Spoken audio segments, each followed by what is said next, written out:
You can appreciate him. For the wrong reasons, but you know. All right, good evening, everyone. Thanks for joining us this wonderful, warm Sunday evening. At least it is for the Eastern Seaboard on my side of the world. Thanks, everyone, for joining us. This is Dunn. We have Glib on the left and Voice on the Radio on the right. And thanks, everyone, for jumping right in. I hope your weekend has been wonderful and cool and relaxing. I know it's been kind of warm here. With the sudden burst of sunlight, it's about 20 degrees centigrade. What the hell happened? The sun's going down, but wow, it's summertime almost. So anyway, we have a fun little video. I don't know what to call this because the gentleman in question, and I'll just reference his... Actually, let me just show it on the screen. Let me get it. There it is. So he has a lot of strange videos. Like you've never played a real game. There's no such thing as genre, which we're covering right now. 1 million views. The Force Awakens is the worst movie of all time. And then we keep going, and he has all sorts of strange ones like... Wait. There's no such thing as a glitch.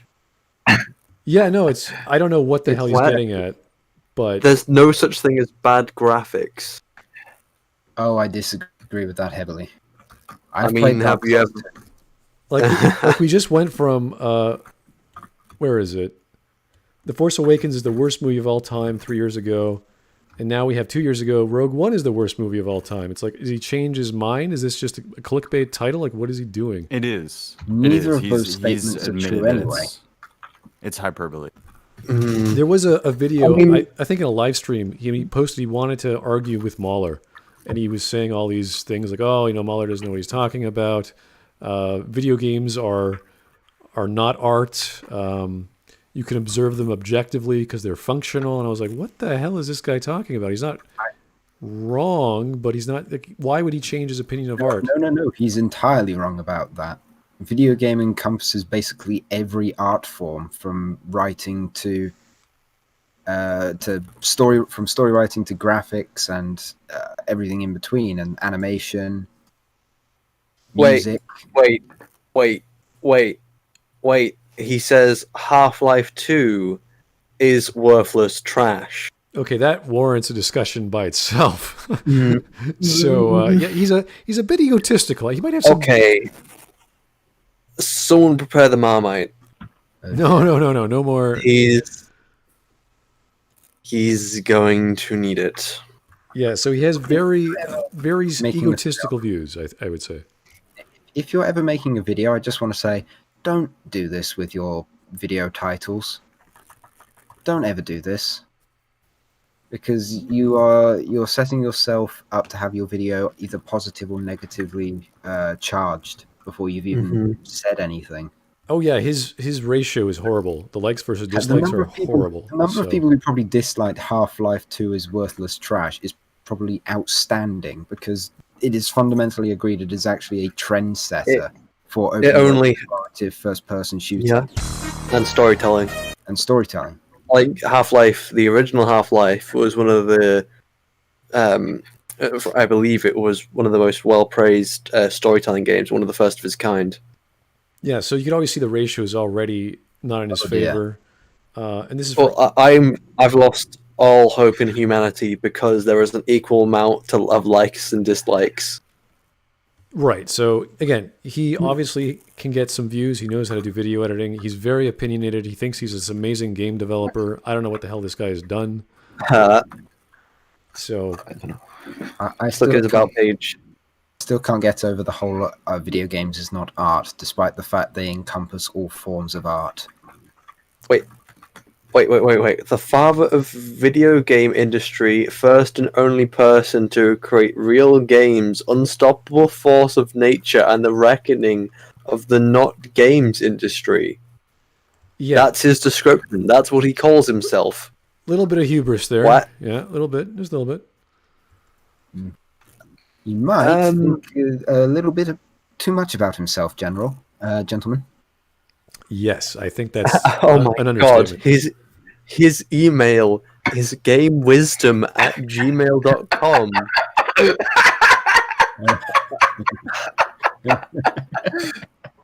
Oh, God, Okay. if you're excited for The Last of Us 2, you're a big fat loser. Posted a week ago. Oh yeah, I Wow. also got ratioed. I watched that before coming into Try here. to the gate swinging, why don't you? There's plenty of reasons to be excited for The Last of Us 2. Never mind the hate train it has, but I'm excited for it. There's nothing wrong with like being excited for a game. Like I would understand if you're excited for Last of Us 2. I mean, I was initially excited, but it's Many like, people well, apparently still are excited. For sure. mhm. There's nothing wrong with being excited for a giant trash fire that's moving at a very fast pace. So you can be excited and enjoy the fire. That's fine. Did It just you happen to check Or out the? be unawares of it, Well, unaware yeah. of the Did you happen fire. to check out the 30-second clip I sent you, Smud, via Twitter, uh, related to Last of Us 2? which one was it? I'm sorry. I guess I did not. Which one was it? Oh, is it one of the leaked videos? It's one of the leaked videos. Yes. Send it to me. Okay, we'll check it out I later. believe I But sent it to Smud essentially, what he did in this via, video right here is he took GameRanks' view from, I guess, a month ago, and he just criticized the guy who's excited, who's genuinely excited for the game, just looking at gameplay. And he's talking about all the things Ellie could do. She can run through or she can go prone in grass. She could fire with certain accuracy with a bow and all these other things. And he's like, "This is it. I'm getting excited over grass." And all these other really big think responses. So Oh, I'm sorry to say that video I sent you has been suspended. oh, The tweet is from a suspended account, in fact. So I guess, yeah. is that the one from Neil Druckmann from like 2016 or something? No, the account is suspended by someone called Zian1. Okay, well we'll check it out later. But You're not going to be able to see it, I don't think. I'll just have to tell you it in confidence. okay, thank you, sir. Before we get started, we have a super chat from GBO of Sid. Thank you, sir. He sounds like an effing moron. Well, you know what? Let's give him the benefit of the doubt. He Don't made a know. video saying, what is it? There's no such thing as genre. He's also said there's no such thing as a glitch. He's also said Half-Life 2 is worthless trash. He's also said there's what else? What else can we find that's completely fucking bizarre? There's no such thing as bad graphics. You've never played a real game.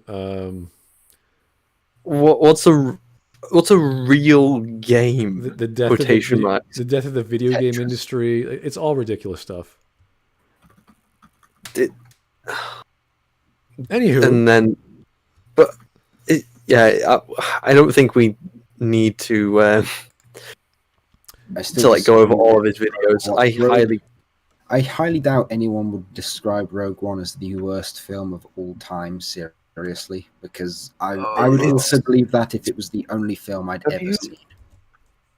it's mediocre at best. so this guy has a YouTube channel.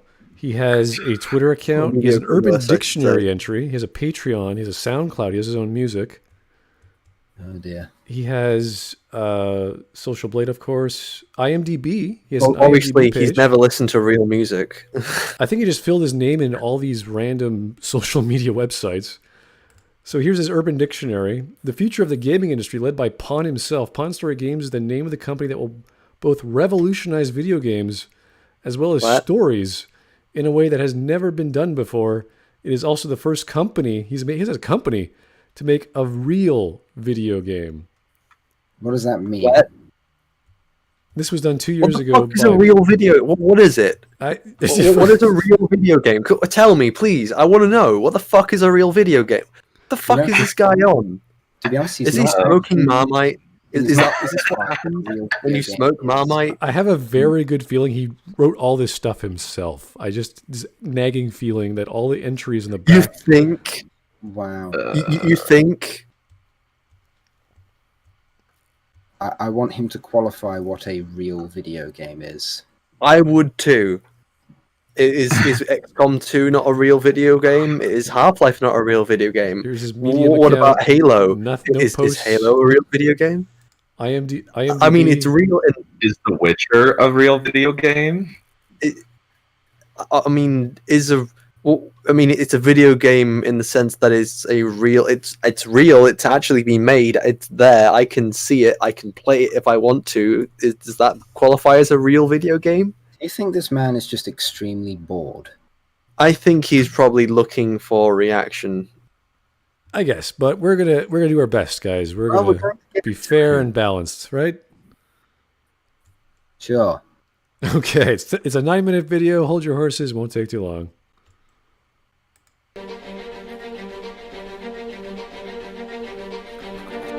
The only true video game is Video Pong. games are a business with a lot of time and money poured into each project, so publishers naturally analyze their sales numbers in order to find out which games are being played the most.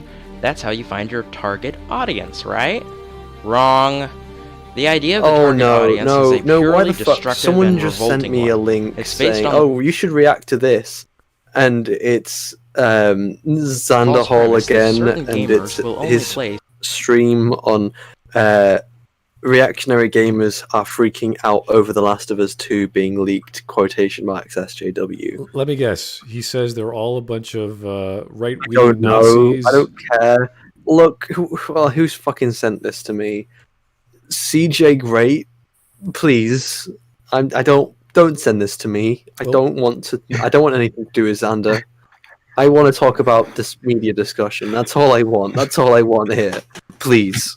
Xander was the guy who did a video with Geeks and Gamers. Attacking Geeks and Gamers Gamers, yeah. Then he came Right, on the yeah. chat, he came on the channel, and then we got Jeremy, and we had a jolly good time trying to divine his It was knowledge. Crazy. Together.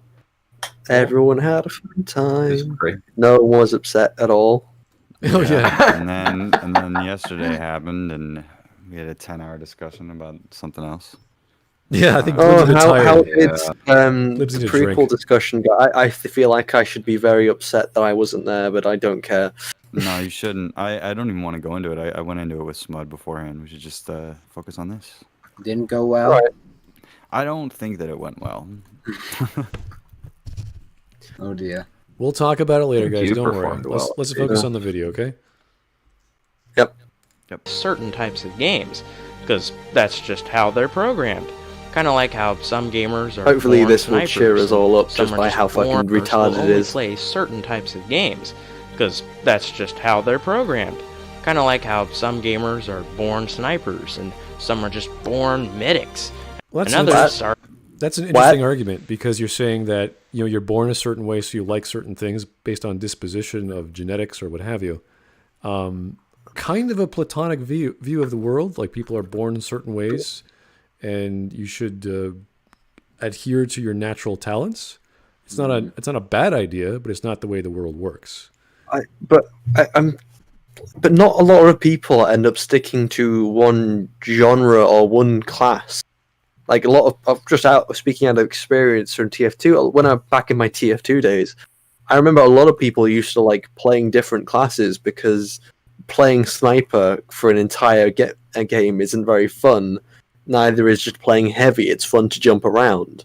It's good to get something different. And it's almost the exact same with genres. People enjoy different genres. I don't enjoy one singular genre. I enjoy strategy games. I enjoy first-person fighters. First-person shooters. I enjoy this, that, and the other. I enjoy playing lots of things. I think that's From the different point genres. he's trying to make here, I believe. Once No, we but he's hear him. saying that people stick to one role or people stick to one genre. It's like, no, that's not how a lot of people go. No, he's mean, just some people describing it. Don't don't- worry. He's going to get into it. He's going to get there, Shiny. It's okay. All right, fine. Here's a super chat from James. Thank you, James Moore. Can we watch the Half-Life 2 video instead? It sounds way more interesting. It sounds like we're going to hate him more if he talks that way, but maybe we might later. I wanted this one because he's talking about categorization. And if he already doesn't Look, think... if we're going to do the Half-Life video, I wonder how he would define something like Team Fortress 2 if there's no such thing as genre. That's a good question. I'm not sure. Anyway, let's find out. Are naturally stealthy, while some just can't help but go all out without any thought to strategy. Yeah, everyone just can't help but be a certain way. Yeah. If you head to your local GameStop today and check out the list of games on the shelves, you'll most likely come across a staggering amount of shooters. This is to be expected, as that's the genre gamers love the most. Or so you would think. Okay, well, you could look at what sales are being made throughout the entire industry, whether it's casual titles or hardcore or multiplayer games, etc., etc. The reasons why first-person shooters, third-person shooters are so popular is they're easy to make, and they are essentially what has caused the boom in video game hardware technology to accelerate. So all the GPUs that you buy these days are to facilitate higher poly counts, higher texture technology, lighting technology, all the wonderful things you do. So, and they're easy to make. I can explain the math behind why it's easy to build a first-person shooter than it is to build a turn-based strategy game or a VR game or what have you. It's very simple calculus, vector It's math. also depending on if you're doing multiplayer, and almost every first-person shooter out there has a multiplayer now. They're really financially lucrative, which is important for businesses. New skins, new weapons, new ammo types, all through microtransactions because the company wants more money. They're really easy to do. There are plenty of games that you can see. Something like Monster Hunter, not quite as financially lucrative unless you're one of those people that forks out $3 to get one of those statues to sit in your shitty room. Yeah. Yeah, why? Just why? Anyway, I just want to keep hearing how wrong this guy is. Can we keep going? Okay. Is it really the consensus of actual players that a first-person shooter is the most fun experience? No, but they like to play them, and they buy them, and they have subscriptions, and they play them monthly. So we can look at the stats. I'm sure there's a lot of stats for FIFA. There's a lot of stats for Animal Crossing, for all kinds of web-based games and mobile games and cell phone games. There's all kinds. Strategy game. Yeah, so we could look at the numbers, but it's purely preference. It's purely what people prefer. But people usually play multiple genres based on what they feel like at the time. It's very bizarre. yeah, so sales is one metric, but it's not the definitive number. Like there's lots of sales for Anthem when it came out. Barely anyone's playing the ones who bought the game. So there's lots of reasons why games are popular and why they work and why they don't, even though Anthem is essentially a third-person shooter multiplayer game. In actuality, most people would beg to differ. The reason there is an oversaturation of shooter games is because the publishers behind those millions of dollars worth of funding are careful not to waste their money. They fund games based solely on statistics. I wouldn't go that far. They make them because they want to, and it's easier to make a game that they know is already going to sell. They don't make them because of statistics. That's kind of like saying, well, you market something because we have marketing data. It's like, well, why? Well, it depends on, like, because I do know some studios kind of work on the idea of, like, okay, well, is there a market for this thing? Yes, okay, let's do some market research. What do people want in their games? Blah, blah, blah, blah, and they'll make the game around what they perceive that people will want in that game. But other games will just generally do what they perceive to make a good game without having to do this market research.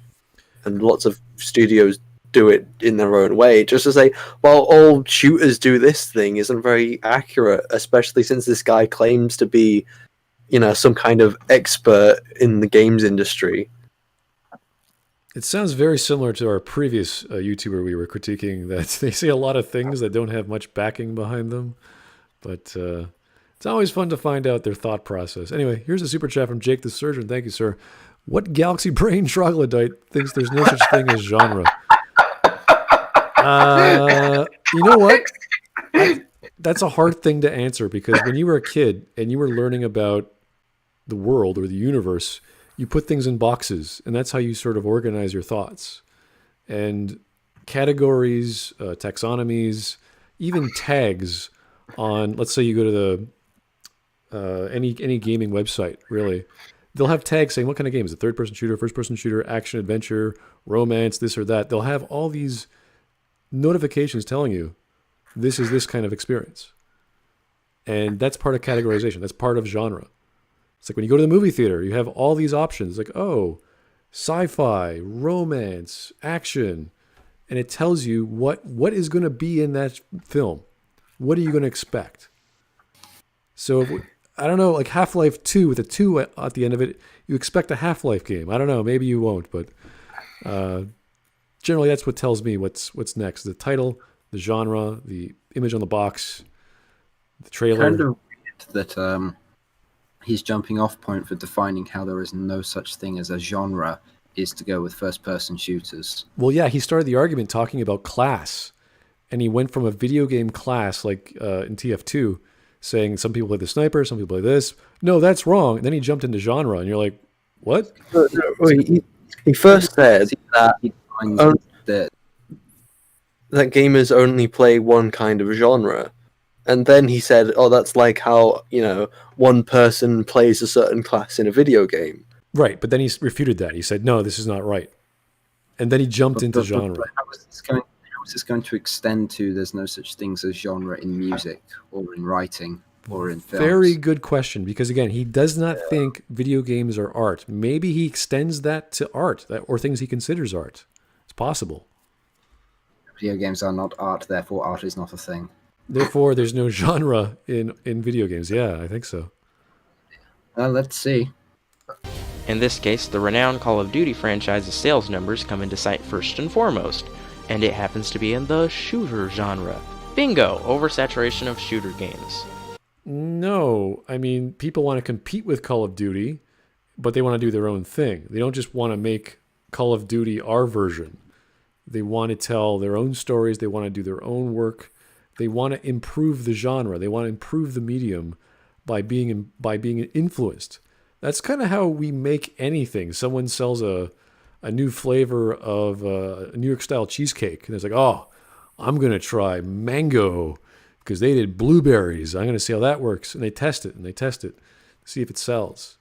It's the same with anything. I'm already questioning if this is worth watching. It's fun because I like talks about genre, because to me genre is one of the first things you do when you create something for stories. And if you don't understand that, your entire comprehension of the medium is gone. If you don't accept genre, what the hell do you accept? Does something he also not believe in genre in storytelling? Because he just says genre. It doesn't. Does he mean genre of video game, genre of story, genre of this, that, or the other? By the sentence alone? Video games Yes. is a genre of art in the same way that writing is a genre of art. So is there no such thing as video games and music and writing? And therefore there's no such thing as the world, and we can all end ourselves here. It's a fascinating look. I always appreciate people who deconstruct stuff and try to explain it. To be fair, African American people are just genres of human beings, and genres aren't real. That's what African Americans is. Oh, come on, I want to get over this headache. Let's apply progressivism to everything, every argument. Let's do that. That'll be fun, right? That's funny. That's funny. I get it. This is how you run a business. He No gets one it. wants to risk making a game in a genre that hardly anyone likes. He's No. making such sweeping statements. When you make a game and you go, oh, this is going to be like an RTS, like StarCraft, but we're doing it in Middle Ages or whatever, you don't say, oh, no one's going to buy that. Well, you would do research. You would use marketing data, like he just said, to sell the game. You wouldn't just build something that no one's going to like. That's not the point. You want to make something that you like, that fans of the genre will love because they've never seen it before.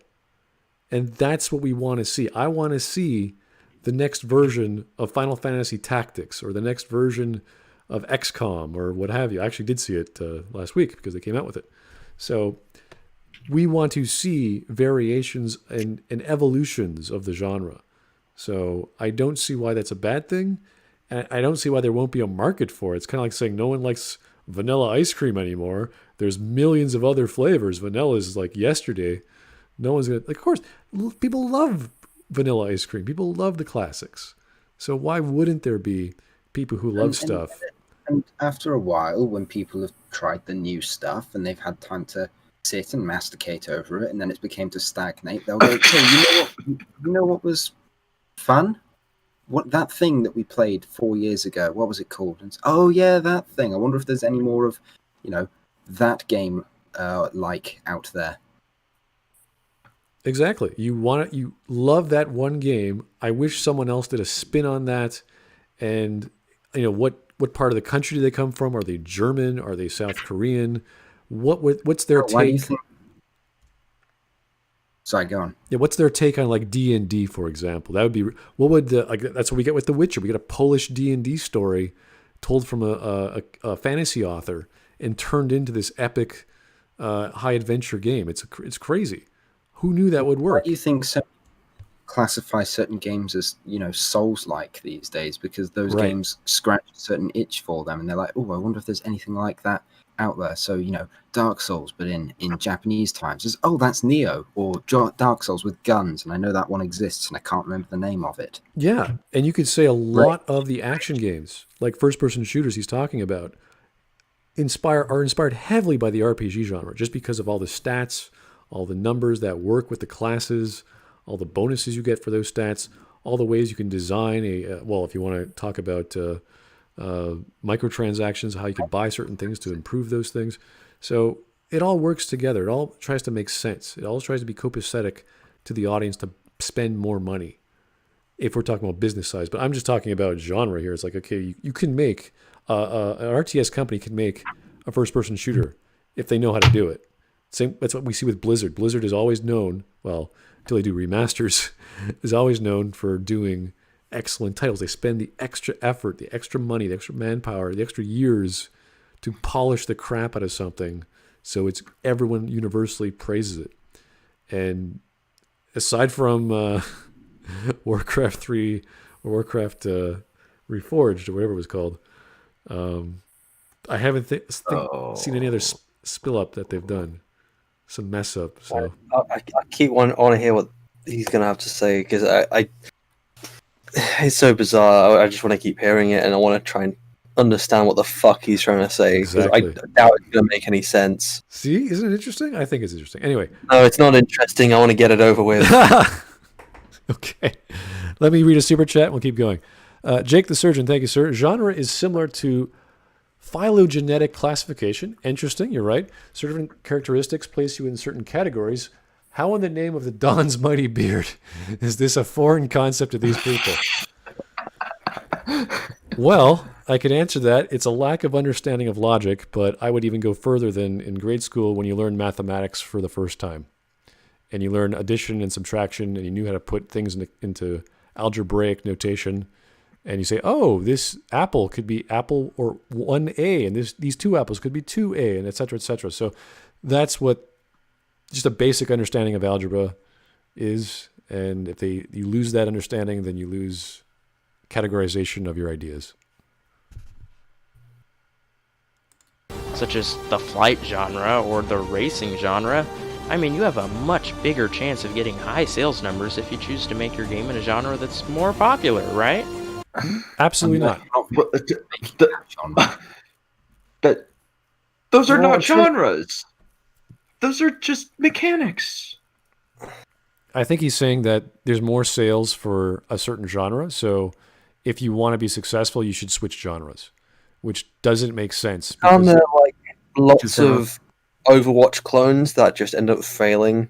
There are certain companies that are just better at making certain genres because they've got the experience behind them to make what they work on good. Exactly. It's like same with the movie industry. You can't just expect a romance writer to say, okay, I want you to do an action adventure space opera with cowboys and Indians. Go. It's like, whoa.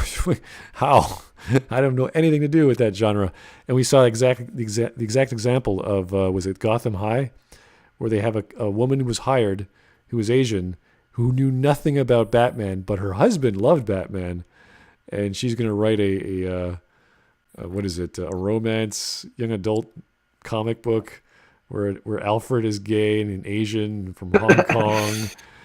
And Bruce Wayne is Asian. It's like, okay, that's really stretching it. But maybe you have a demographic. Maybe they did some research that said, okay, yeah, you know what, writer lady, we've never met before. You've never read a Batman comic. Let's see if that works.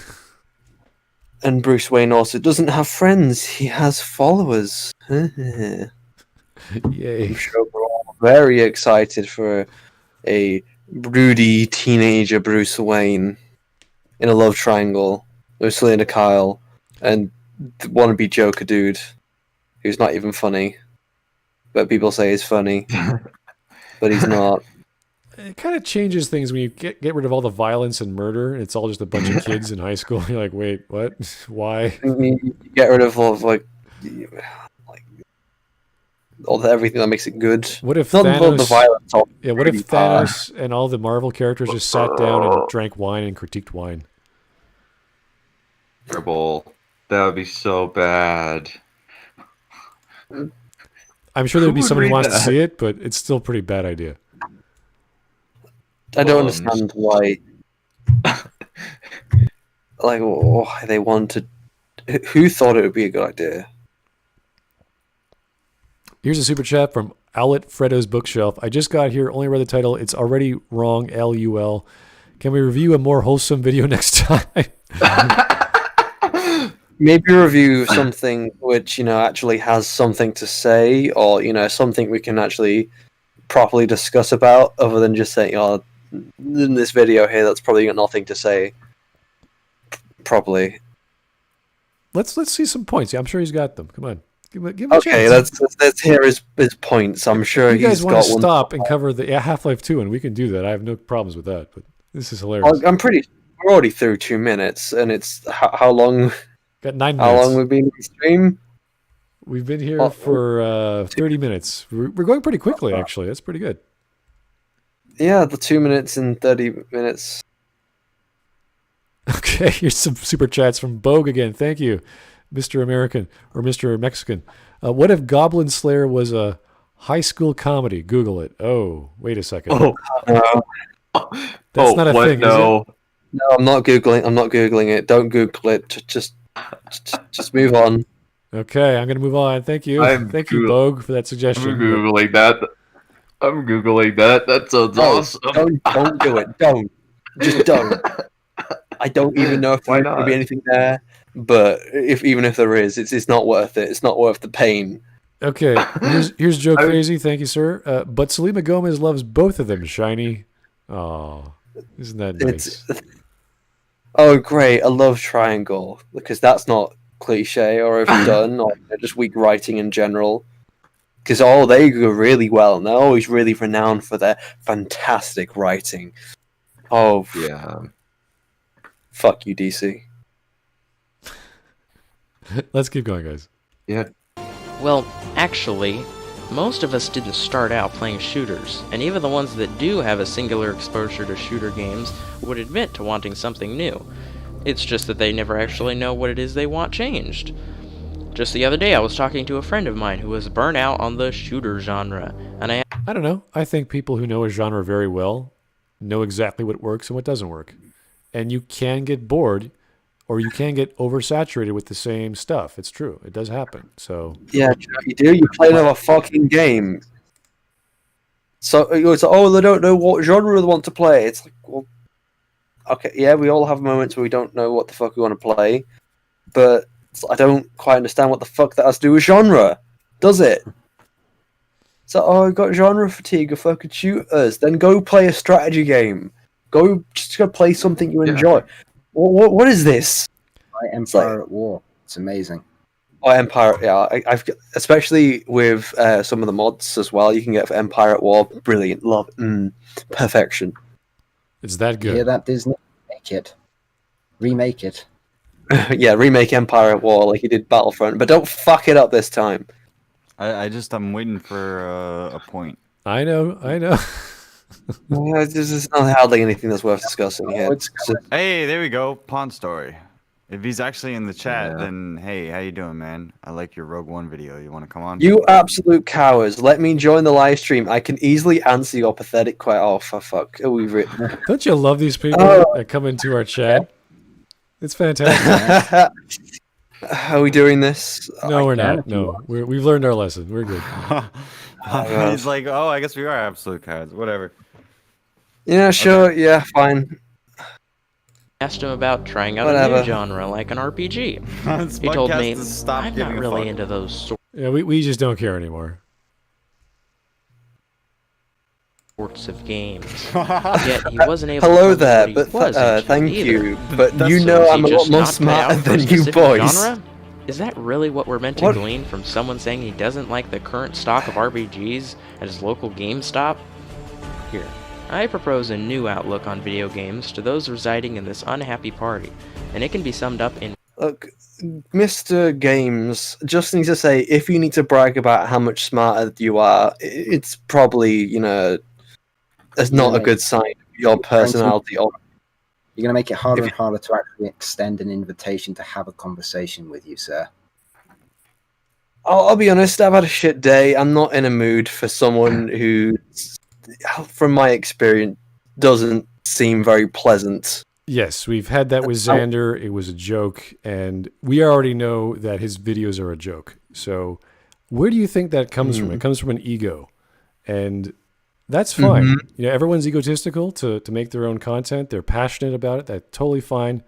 We just don't need that in this channel. Question: what game did you make? If you're there, sir. Yeah, you say you're part of some kind of you make real games, quotation marks. But I haven't seen any game that you've. If I were to speak to you, the honor would be yours. This is your last chance to be set straight. I'll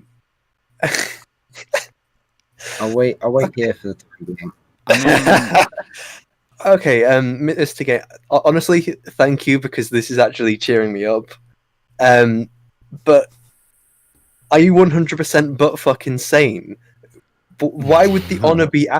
How fucking big is your ego, dude? This is like the perfect thing for Shiny to come up against because it's like this is dumb. Factually, we just wanted to factually point wrong out that stuff. genre exists in a game setting. It's a really hyperbolic thing to say that it doesn't exist. Some of these arguments are really silly. Listen to our point of view. Make a response video if you want to, and then don't shit on us for whatever we're saying. Unless that's going to be the video, and it'll all be copacetic. But honestly, I just went through 10 hours yesterday of going through a bunch of bad faith arguments, and then before that I had to go through Xander Hall's arguments. If you want to argue with me today, it's going to be the worst argument you have. This is not a good time. So if you want to make a response video or go into it later, that's perfectly fine. I also think it's fucked up because I actually liked a couple of your videos. So why are you acting like the whole crew here is a bunch of dickheads and cowards? Okay? Wait, you like the video? I liked one of his videos, yeah. And I actually mentioned him all once. I was like, hey, have you seen this Pawn Story of Games video? He's like, yeah, he doesn't like me. I was like, why? Why is that? Maybe it's because it's the only opinion that can exist. I don't fucking know. I don't care. But this is not the appropriate thing. And you know what's funny? I'm going to just put my foot down here. I guess the new standard is Smudcast does not care if you're going to show up in the comments and have an argument. You're not entitled to anything. Look, the appropriate way, if you want to be on the Smudcast, is, don't say, oh, you're a bunch of cowards. Oh, the honor would be yours. Oh, this is the last chance for you to have me on so I can set you straight. It's like, how fucking big is your ego? And how fucking rude are you to barge in on, our fucking live stream where we're talking and having a discussion and you do this? Politely, fuck off. Summarize, there is a way of conducting yourself when you're approaching new people who maybe sit on the opposite side of the fence to you when it comes to a discussion, and it will probably be of interest to present yourself accordingly if you actually want to be respected and come on and have a friendly chat, because we don't exist to tear you apart. Look, if say let's have a theoretical. I've made 5 videos. If my video was saw by another, let's call it the Patrick Willems cast. If Patrick Willems covered one of my objectivity videos and he was on stream and I didn't know who the fuck this guy was, I politely just showed up in the fucking chat, you know, you don't. I wouldn't storm in and just say, "Oh, look, it's your honor to meet me. It's the last chance. You guys are fucking cowards." No, I would be nice and I would be polite, and I would say, just be fucking nice about it. You know what's What's the funny is fucking like guy's problem? Agreed. I had a whole I've been stewing since yesterday about this chat that I had about the prequels, about how my attitude has been the problem. So what do I want to do right now? I don't want to be reasonable and logical in the sense that I'm not going to be aggressive, or I'm not going to be this person that people keep portraying me as, but with logic and reason. I'm not. So if you come onto this thing, I'm going to just fucking destroy you. And that's not what you need right now. And that's not what this is about. So please do what I said and go away, and we'll talk to you later. Or just watch the video and hang out and chat and talk and be a regular person. But I'm think not maybe- interested, and I'll just leave. So I want to continue with Smudcast thing, and that's all I have to say about the matter. I think he's probably already left. Maybe not Yeah. indulge either. Yeah, I'm fine with That's- moving on. Honestly, after Xander, we learned that he was an ignorant child, and here we have an egotistical young adult. So it's, how do we? That's a categorization for genre. There we go. We just genres some YouTubers there. Ignorant child And the other thing- egotistical young adult. The other thing is that I see people in this chat or whatever that were giving me a lot of ribbing on EFAP yesterday and giving me a lot of points. If there's anybody that wants to talk to me about the points that I was making on the prequels, I might do my own stream. So you can hop onto Discord and mention me on that, and we can hash it out. And then you can really feel like what it's like to talk to somebody who's hostile and logical in that lawyer sense, in the interrogative sense. Okay? I wasn't like watching the stream yesterday, but I had like 3 people who ended up coming up to me like live during the stream to like basically shit on you, and it was very straight. Like they were so rude about it as well. It's like, okay, I'm fucking, I talked to this guy. I've had discussions with this guy. It's like, oh, he's all opinionated, this, that, and the other. It's like, oh, I don't care what the fuck he's saying about the prequels. I'd probably disagree, but you don't need to be rude about him by any means. I understand that you don't, just because you disagree with someone doesn't. I just don't. It's very difficult because people have seen you on the Smudcast, and these are people who have messaged me before, so I know they do watch the Smudcast. They've seen you multiple times, and they just go off this one part that they've seen of you on the fucking EFAP, and they go at you because of that, and trying to drag me into it, even though I'm not on the fucking live stream. I'm not doubling down or anything. I'm not saying that I wasn't right for doing that or wrong for doing that. I fully admit that everything that everybody told me in the Discord afterwards, everybody that gave me advice on how not to be a shitty, smug YouTuber that wants to double down, I agree with that.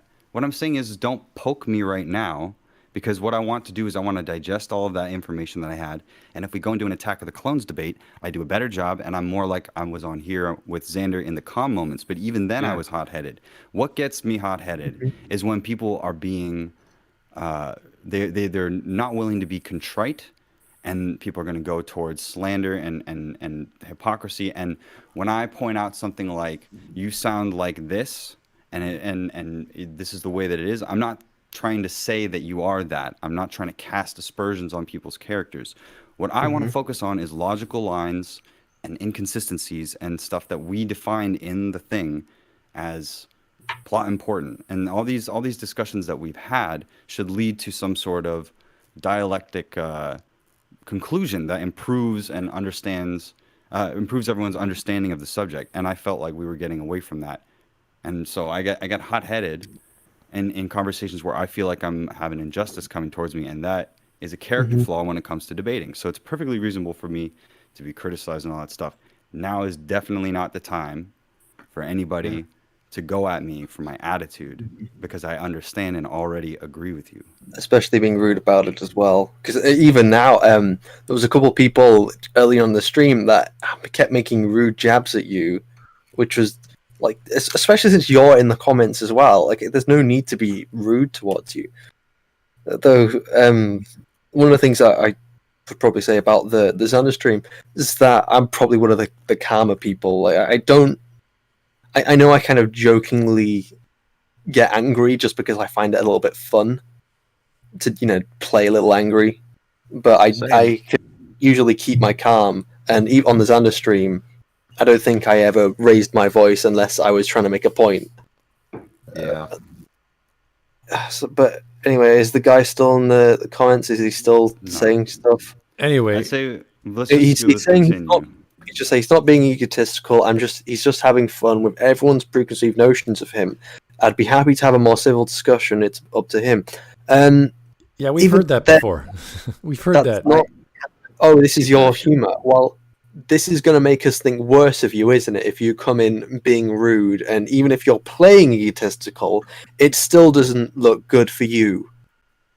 We had Especially a those who person don't- on before who was, I'm just doing this for fun. I'm having a laugh. I'm calling people racist. I'm calling people sexist. I get called it all the time. It's no big deal. It's like, well, Yeah. you don't do No, that. it is. It is a big deal. So we're adults and we're not children. And if you want to keep making egotistical videos, that is your business. More power to you. You obviously have a popular channel. You're getting 1 million views on some of your shots. Good for you, sir. But yeah, we're not embellishing anyone's video here. We're trying to understand it. And the video should speak for itself, which is what we should be doing. We should be talking about the video. So let's keep going. I have some super chats to go through, and then we'll keep going. Owlet Freddo's Bookshelf. Thank you, sir. As I said, please, a more wholesome video. Maybe some of his other videos are better. We'll find out. Bogue, again, this sounds like a perfect time for Google. No. Stop Googling Goblin Slayer High School. We're not doing that. Okay, and let me go back up. The chat just jumped on me. Joe Crazy, there we go. Oddly enough, it isn't the first time DC tried to put Batman in high school. There was a pitch for an animated show of the same name, but it was canned. I've never heard of that. Has anyone ever heard of that? Oh yes. Apparently, it was. I remember hearing a little bit about it off a YouTuber's channel by the name of Channel Pup, I believe. He did do a video about that. If any of you are interested. It sounds like it would have been better, but it still doesn't sound that. It's kind of like a kids show, and I think even then, DC have done similar things. That there's an animated show called Super Hero Girl High School. So I can't remember the exact name, but it is about the DC superheroes, and they're all in high school, and it specifically focuses on the girls of that high school, characters like Harley Quinn, Supergirl, Batgirl. I only know because I believe Ashley Eckstein, who voices Ahsoka, I ended up seeing in her, I think it's IMDb, that she ended up doing a voice for Poison Ivy or Harley Quinn. I can't remember who the fuck. I don't know the fuck. Well, One of there's them. so many Batman stories. I wouldn't be surprised if they had a lot of failed attempts at cartoons of them. So that's pretty cool. Though. I don't know them all. There's just a lot of them I haven't heard of. Yeah, DC Superhero Girls. Something like, yeah, there it is. If you want to look that up, fuck it. Have fun, have a blast. I don't care. Again, I'm in an iffy mood, but this has cheered me up a little bit. Okay. Here's another super chat from GBUF Sid. Thank you, sir. Pawn Story Games. You'll cowards don't even smoke crack. I guess we don't. Yeah, oh well. Owlet Freddo's Bookshelf. This guy's either troll or way up his own behind. I would focus on the latter there. Yeah. Okay, we're done. Let's keep going. One sentence. There is no such thing as a genre. Yes, there is. What? No such thing as a This is genre? front-loading. Have you lost your mind, Pawn? Yes. Again? Bear with me as I Yes. explain where this That is my misconception reaction. came from in the first place. In the old days, Okay. when game developers spent all of their effort creating totally new types of experiences, we took to calling a game like The Elder Scrolls an RPG, and games like Doom a first-person shooter. They still Yeah, but then we understood what they were in context, and then we called them open world or turn-based or other things based on mechanics. So Mm-hmm. I mean, there's other things you can combine a bunch of conceptual ideas together to create a game as well. So, one part FPS, one part. There's also There's RPG there's also elements in subgenres as every well. FPS these days, but that doesn't make them not a genre. It makes them a hybrid of two or more. And there's nothing wrong with actually trying to describe something with the word, and you can call that later. Oh, this is like an action adventure, or this is an adventure game. Like you have Quest for Heroes, or all the Sierra titles, which were based around a particular genre.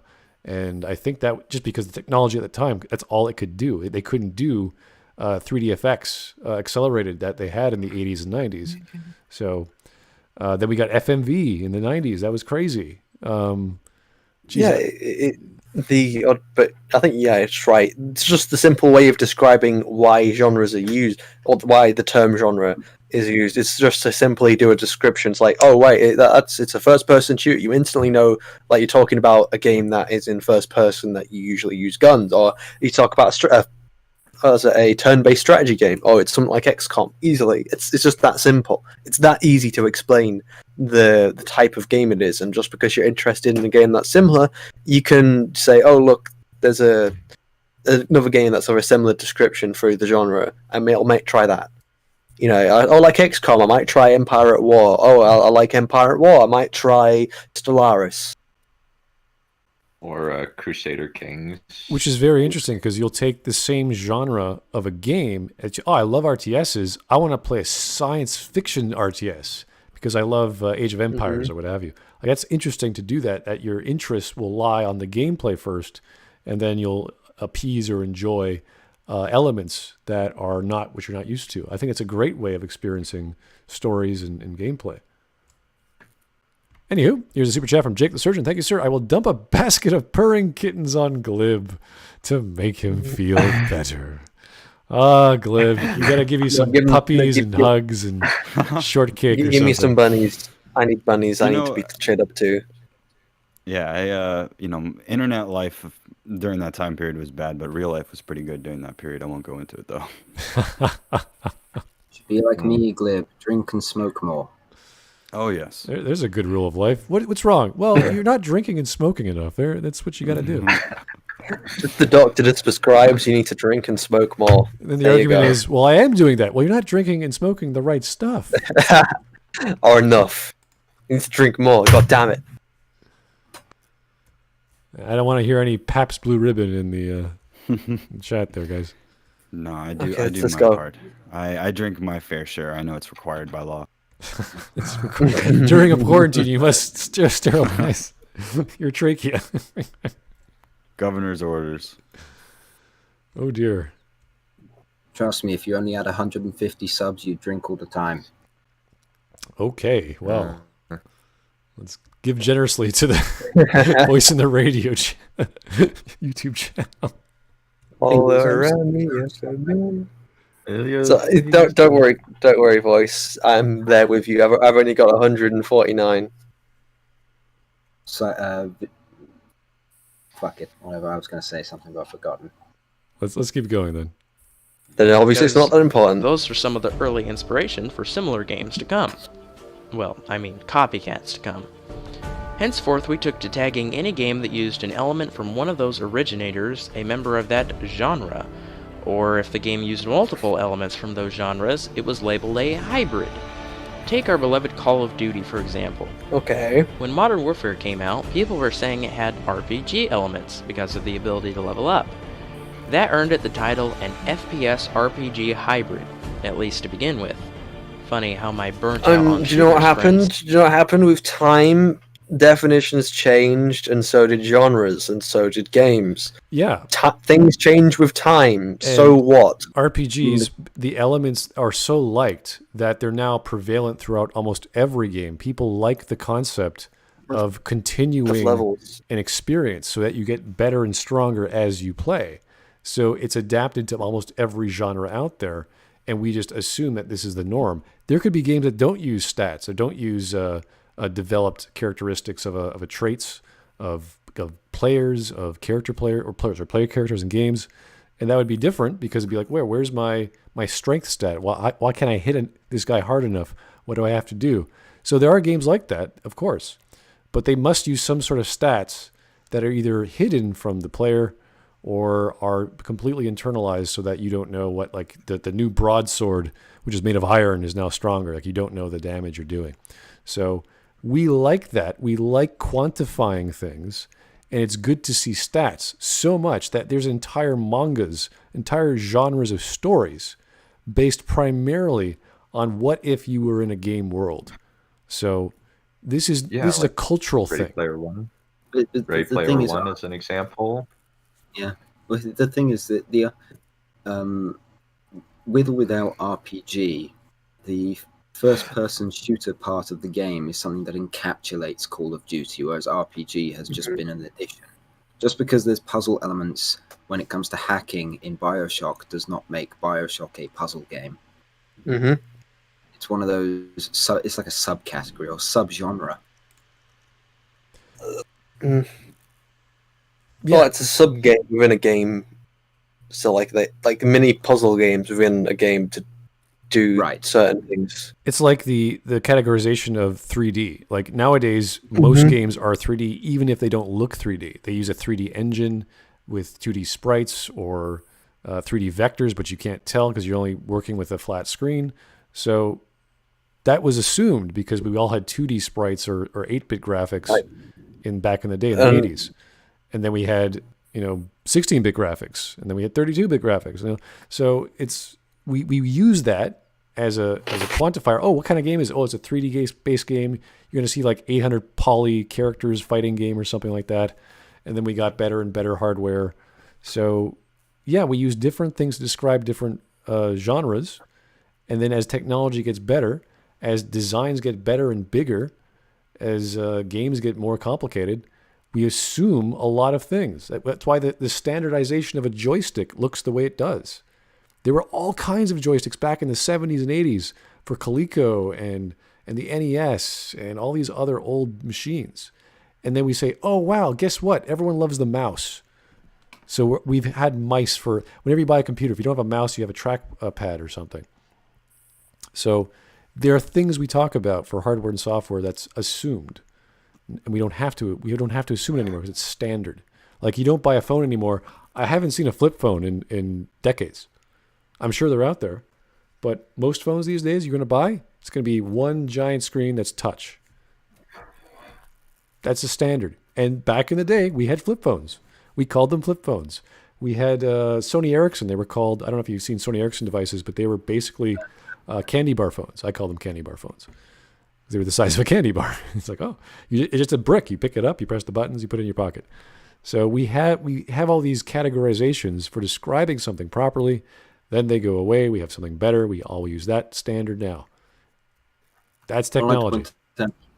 He's very much stuck to video games, by the way, so far. And this is a discussion about how genre as a concept doesn't exist. Exactly. Very, very broad brush. Yeah, it's it's kind of an asinine statement because there are classifications for everything. Okay, let's keep going. That just surmised it. Yeah, thank you there, Dunn. Joe Crazy, thank you. Here's some money for the Gentleman's Club, Glib. Always makes me feel better. Okay, first off, $5 is not enough for the Gentleman's Club. And now I have to pay Glib this. You understand what you're doing here, Joe? No. You don't have to do that. Here's the thing. All money addressed to me goes directly into my fund, the Glib Smudcast financial endeavor, and it just goes towards the show. So just keep it. That's great, though. I will go to the Gentleman's Club, though, for you, just in case. I'll wear my hazmat outfit. I'll make sure that she's sprayed down with alcohol. Hey, now you're thinking. Do you know that from experience, then, that it's going to cost you more? Is that That's a man of culture, and that is a man of cleanliness.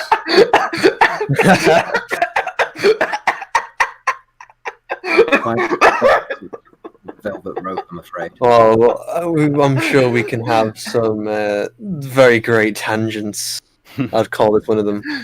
No, I'm listening because it's just what am I supposed to say? Like genre doesn't exist, and here are all the reasons why. Like that's the thesis statement. But I know that all of these titles are hyperbolic, and then it's like, what is it then? It's just someone talking about their opinion about what you think about games and how genres fit and all that stuff. And it's like the right course of action in my mind would be to say that genre is irrelevant to quality when it comes to producing a good game. You could say that you could mix all genres together, and there's a way to do that. You know, there's clever ways pulls it to off? construct new genres, to build new types of games, to recombine and remix what came before. And you know, this is just, well, you know, what does this have to say about that? That's probably a very good discussion to have. As you're looking at, is it better to make a one story or one experience of one genre as opposed to mixing genres? Then you're tripling, sometimes quadrupling your efforts to do it the right way. So it's kind of like smelting metals together, like you steel and iron or titanium, what have you. You're going to take the weakest properties of each and bring them out. You're never going to get a stronger or denser material or alloy. Let's continue. I suppose it's kind of like, so for example, there are some games that do one thing really, really well, and I would say games like that are Mario or Beat Saber, and then there are other games which try to do so many things that don't quite do them as well as doing one thing really good. Right. And I suppose you can say that's similar to stories, where stories with very simple plots are very easier to get right, rather than stories with very convoluted and complex plots are much more difficult to write. There's so much as like overstretching yourself, and then you sort of make a game that's sort of the jack of all trades, but doesn't really accomplish mastering any of them. That would be a mess, yeah.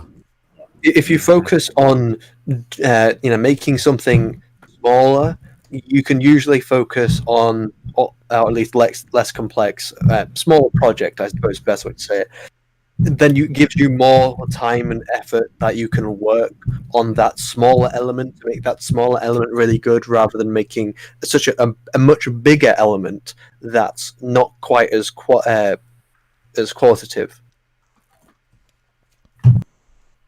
Here's a super chat from Jake the Surgeon. Thank you, sir. The definition of dinosaur changed to include birds, and the same had to be done to reptiles, just like how genre had to become more complex over time. Yeah, it's basic taxonomy. You make categories of categories as you discover new things. It's kind of like how language changes as well. As games change and as new games are developed, words to describe these games are going to change, and they're going to develop, and there's going to be new genres, and older genres will be redefined, and there'll be new ways to describe them, just as what we've seen throughout history.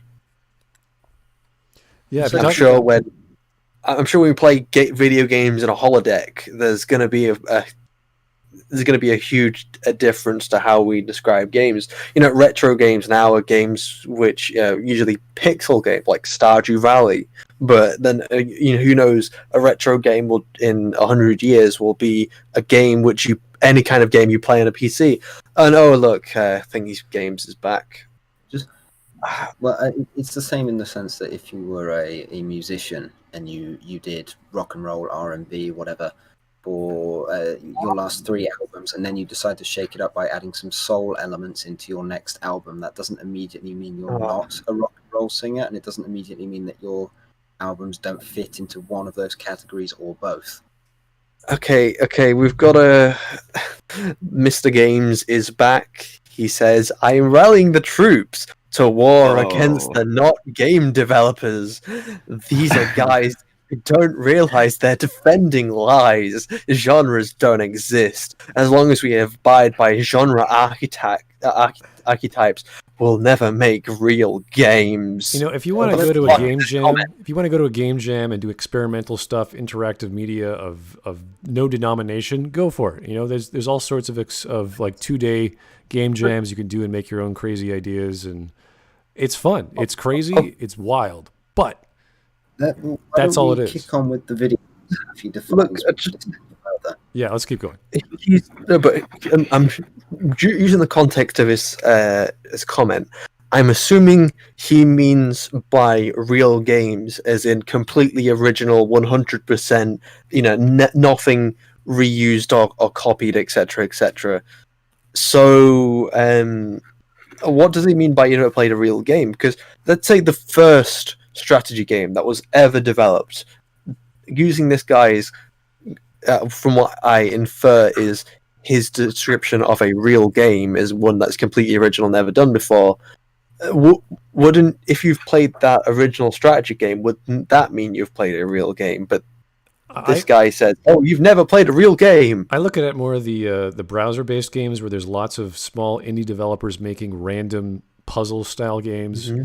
And if you want to be really serious about game definition, all it is a bunch of logic gates. So every game is just a logical puzzle. If you want to go that retarded about it, you could say that. Logically, that's how it works. Everything's C-based. Everything's assembly, right? I'm more for seeing games that have new and intuitive, or I can't think of the right word. Games that have new, never seen before ideas and concepts behind them. But that doesn't make them more game than the 53rd FPS shooter to come from Activision. Okay, another thing. This guy. Okay, I can explain to these guys if they let me on. They'll have a very good time. Maybe we'll have a good.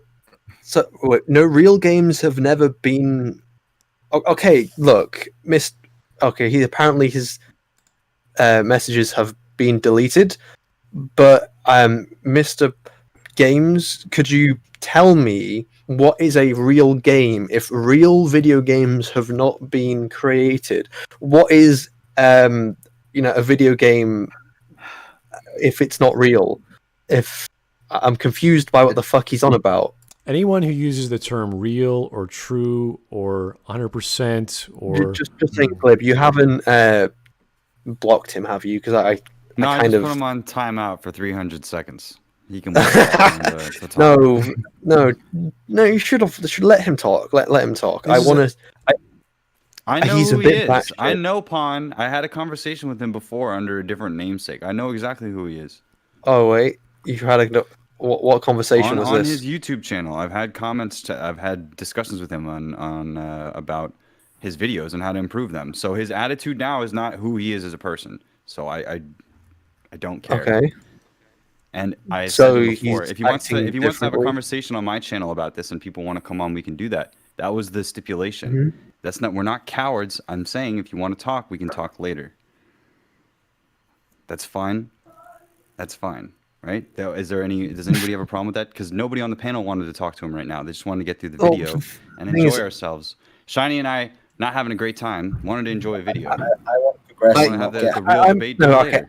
I'm enjoying kind of like he's saying such weird things, like such bizarre. He claims he's joking and not taking it seriously, but saying things like, "Oh, the honor will be yours if you let us. If you let me on to talk." It's like, what the fuck is this? This is fucking insane. My friend, I think it's best we get through the video as we plan to, and not get up on what the gentleman may or may not be saying. All right, fine, let's go. Okay, we have 2 super chats and we're keep going. Okay, Jake the Surgeon, Pon Story is trying to prostitute himself. Everyone's trying to sell themselves, guys. It's not a bad thing. I'm not for or against it. That's just how that's how life works, really. Joe Crazy, let us be baptized by the farts of the Pon Story Church. May his smug guidance lead us to truly understand his galaxy-sized autism. Let's bask in his greatness some other day, shall we? That's funny. Okay, let's keep going. Said he wasn't into RPGs. Nowadays, leveling up in multiplayer is a must-have mechanic if you want your games to sell. But that's not because shooter fans just like RPG elements. You don't have to have a leveling gamers just system. like to have fun experiences, and that element of leveling up just happens to be a mechanic that the makers of Call of Duty liked. I mean, what is an RPG anyway? That's actually a good question. I've had this argument with friends back in high school. What is the definition of an RPG? We can never really figure it out. All we can narrow it down to is a representation of stats for anything, which is kind of like saying, well, how about score? That could be an RPG. Well, no, it's not really about that. It's about a representation of the player character's stats. But what if it's not a character? What if it's a thing? Well, yeah, it's the same idea. You could be an object in the game world that has some relation to the rest of the game world through stats. Well, doesn't RPG stand for role-playing game? So surely something which has role-play aspects would also be considered a role-playing game. if you want to look at it without the stats element, there's the second part of that, which is the story aspect. Yes, so you are taking the role of an element of the game world, and that could be without numbers or without controls. It would just be you controlling a thing that does whatever, and that's completely ambivalent to the story. It also stands for rocket propelled grenade. Yes, we know. It does. Yes, yes, thank you, our Russian friend in the comments there. Yeah. Okay, so it's a good conversation because we're never quite sure what that meant, because we know the RPG from let's say D&D board games, like that's obviously a role playing game that uses stats as well. It heavily uses stats, so you have to take it apart from the mechanical aspect and then the storytelling aspect, the interactive element and the soft element. I always assumed it was role playing in the sense that you take the role of a character in a video game, but by that it's also your character to control, so you control what you invest yourself into. Oh yes, and that's the interesting element. Is as soon as you throw the numbers part of that, it shows progression. So when you think of controlling a character, you want that character in a story to grow. How do you do that in a representation of a simulation? You use numbers, of course, and then you have strength stats and this other stat. So it's an interesting way of representing a character and his story at the same time. And the problem then, if you want to talk about mixing genres or mixing medium or media, is you have this storytelling aspect, which you need a good storyteller to understand the game world, and you need a game developer or a game designer to use those values in a challenging way to represent the story world. And that's always an interesting element to me whenever discussing game design. Let's say it's a game where you get to talk to people. Well, I can talk to people in a lot of games, including Halo. I interact by pressing the action button, and they respond. Okay, maybe that's not what defines an RPG. Is it the ability to change the outcome of the story? Well, I can do that in a lot of games too, most of which people don't consider to be RPGs. Yeah, we can go back to books with Choose Your Own Adventure, so it has nothing to do with role-playing. It is just how the story can go in branching paths. I think, when you think role play game, it's mainly to do with the genre. More has to do with its origins than the actual description now. So, a game where you role play as a character isn't necessarily the same thing as a role playing game when you think of Dungeons and Dragons. But when you talk about RPG elements, you're usually talking about systems and stats which are to do with Dungeons and Dragons. So it's weird. So just because you roleplay as something in a game doesn't necessarily make it an RPG, even though it could be one by by just the description of what a role-playing game is. Yeah, just because you include some elements of a certain genre into your game does not immediately mean that game takes on that genre. Not necessarily. It's very complicated. Like Dishonored and Far Cry and even Singularity. I mean, there are a lot, guys. Is it leveling up then? Come on now. The RPG genre as we know it today is solely based on the predecessors that defined it. If those originators had had totally different gameplay mechanics, they still would have been considered genre definers. What you consider to be an RPG today could have been totally different.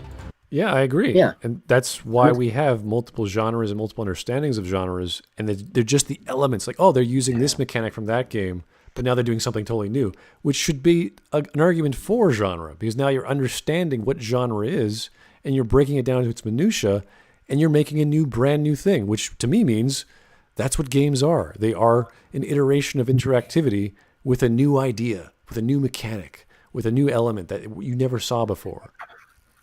And I suppose you could go further than that, but not the discussion probably to do with genre. Like obviously you could talk about more what makes a game, but when you talk about genre, that's fine. Yeah. Well, what about genre in the other sense? When you define a game as it's set in medieval times, right? Or it's set in the future, sci-fi. That would be more the storytelling's genre than the game genre, because again there are different. Yeah, there are genres for like setting and story, and there's genres for the type of game. So there's genre for mechanic, genre for this, genre for that. I agree, but he has not made that distinction thus far in this video. I've already made that point where he didn't make a distinction earlier. I said that he doesn't define the difference between writing or game genres or anything along those lines. Is it point to point? Is it a projectile? Is it does it have some sort of lock-on mechanic? There's all these wonderful things we can talk about in mechanics, as well as the engine that supports these things and how it's done. And that was one of the things I learned when I was doing Unreal. Why is everyone saying F? Well, Bring in the stream devil. stopped? What? No, no one else knows LiteratureDevil's getting on other than us, but everyone's just pressing F. Oh, reload the page. Oh, apparently the stream's broken, but people reload the page and it's fine. Oh, okay. Well, Strange is working just for me. Well, so let me. Maybe they're referring to LiteratureDevil. He's doing a stream right now. Maybe his stream died. Oh. No, they're referring to us. Are we out of internet gas? And everyone's saying it's back. The stream got off for a second. I did not see any jump from YouTube. The stream broke. It's back. Oh god, it's back. Oh good, it's back. The stream cut. Oh, yeah, people are referring to us, not LiteratureDevil. Okay. Yeah, guys. LiteratureDevil says he'll be here in 5 to 10 minutes. Had to inject some more gas into our internet. Our internet gas is not working well enough these days. Thank you, coronavirus. We've got a super chat. We'll need to make the change to internet solar power at some point, or internet liquid. Smart. Here's a super chat from Bogue. Thank you, sir. Sorry, me question broke the stream. That's okay, Bogue. You're always welcome. Thank you for your attention. Okay, we're back. That's good. I didn't know. YouTube said nothing. Usually I get a little indicator saying if something's bad. I had excellent condition the entire time, so I don't know. Weird stuff. Okay. But there really is no way to define an RPG objectively. There is. It's just hard to target. We can do it with story. It's in the name. Yeah. It's in the name. You play a role, and it's a game.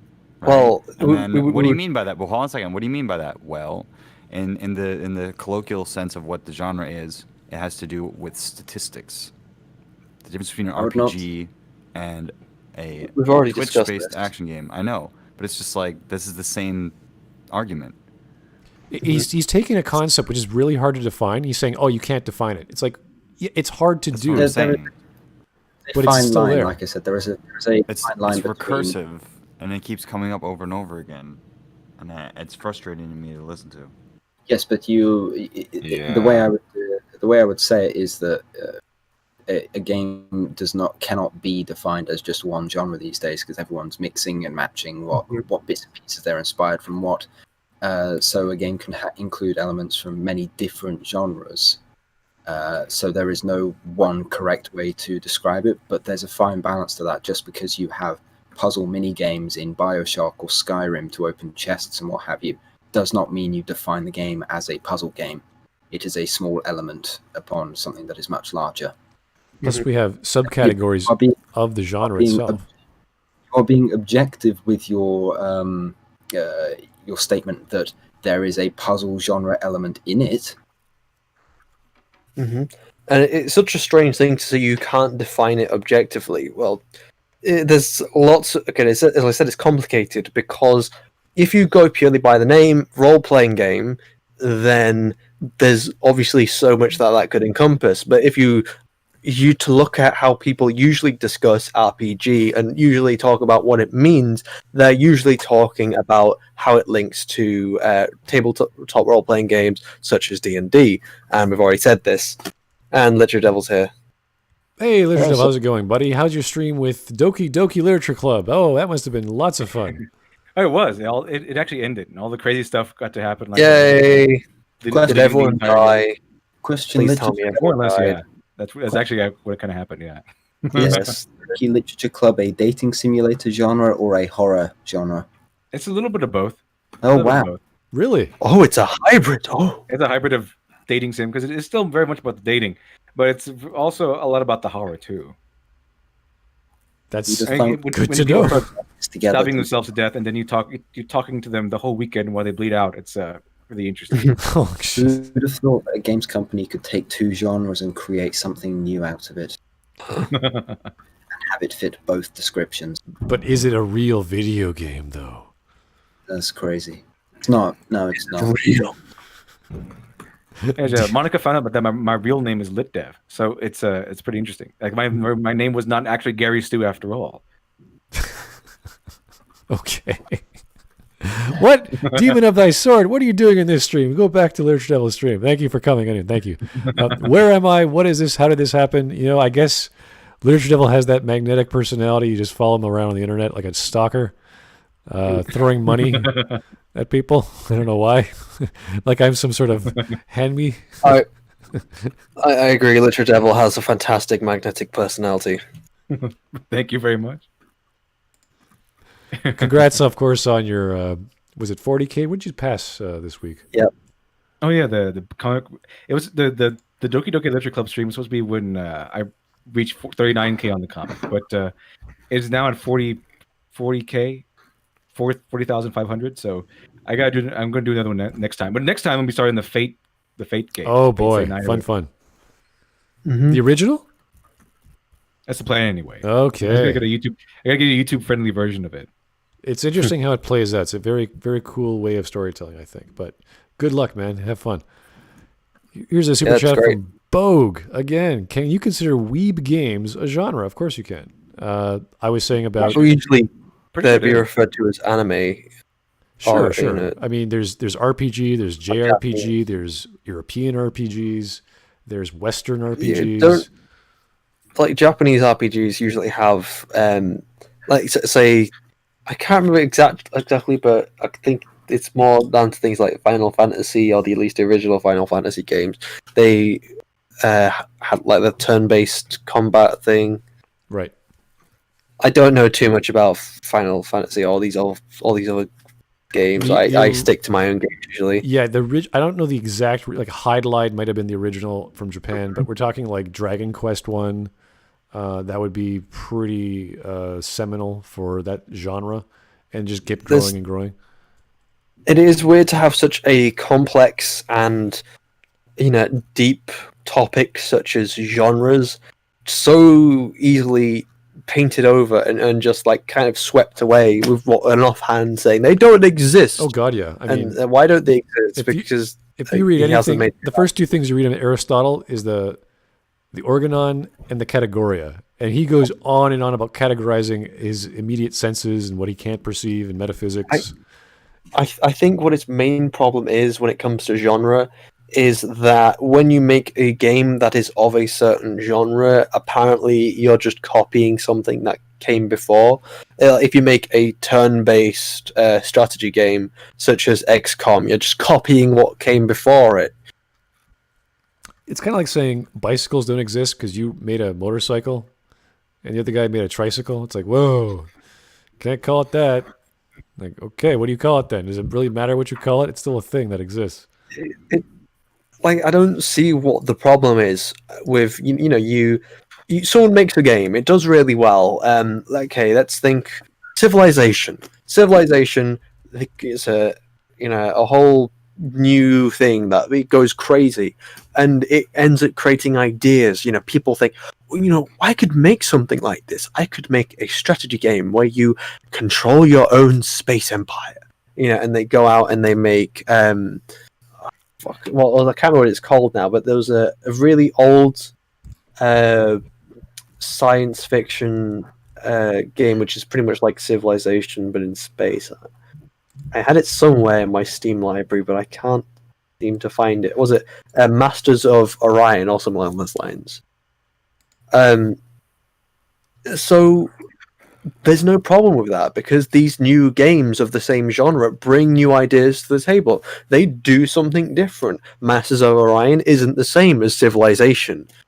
Just like XCOM's not the same as Empire at War. Like Empire at War is not the same as Stellaris. They all bring their own things to the table.